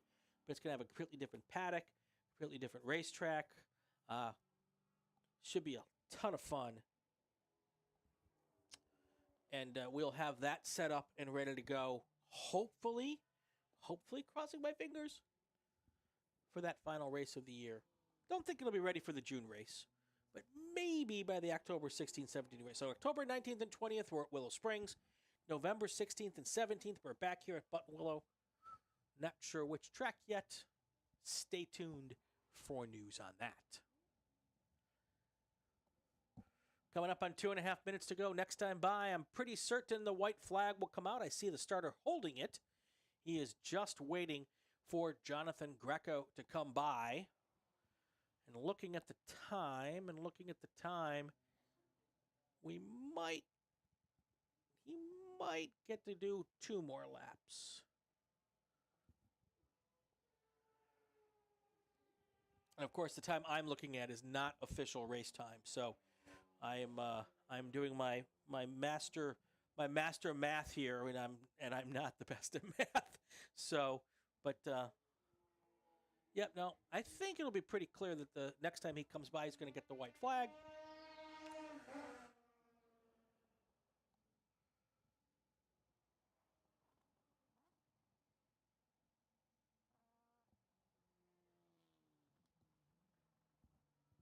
And here comes Jonathan Greco onto the main straight. White flag is going to be in the air for him this time by. There it is. 2.6 miles to the win for Jonathan Greco. The next car behind him is not really even in the discussion at the moment. So Jonathan Greco can just easy wheel this thing home. Glenn McCready not going to have much to worry about either with a 16-second gap between first and second. He also has a pretty significant gap back to third place. So McCready's going to be in coast mode as well. Just got to keep the car between the white lines for 2.6 miles. And the same kind of situation is the case for Skip Rabazzi. He has a pretty significant lead over John Stott for fourth place. So the front of this pack, not a big problem, not a big issue. Also, some pretty decent gaps in GT3. Taz Harvey is your race leader at the moment. And last time by, he had a 10-second lead over second place.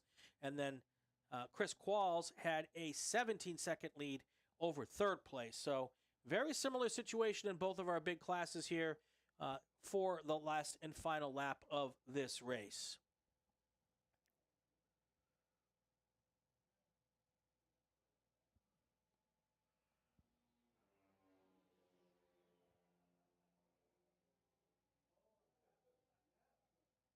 Got the final cars in this race taking their white flags, starting their final lap here as we wait for our race leader, Jonathan Greco, to come through for the final time.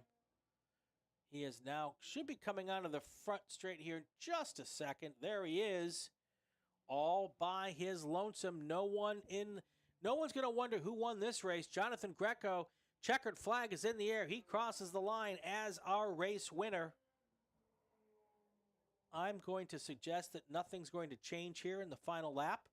So I'm going to give you your full field rundown brought to you by Inside the SCCA podcast. Jonathan Greco, your race winner.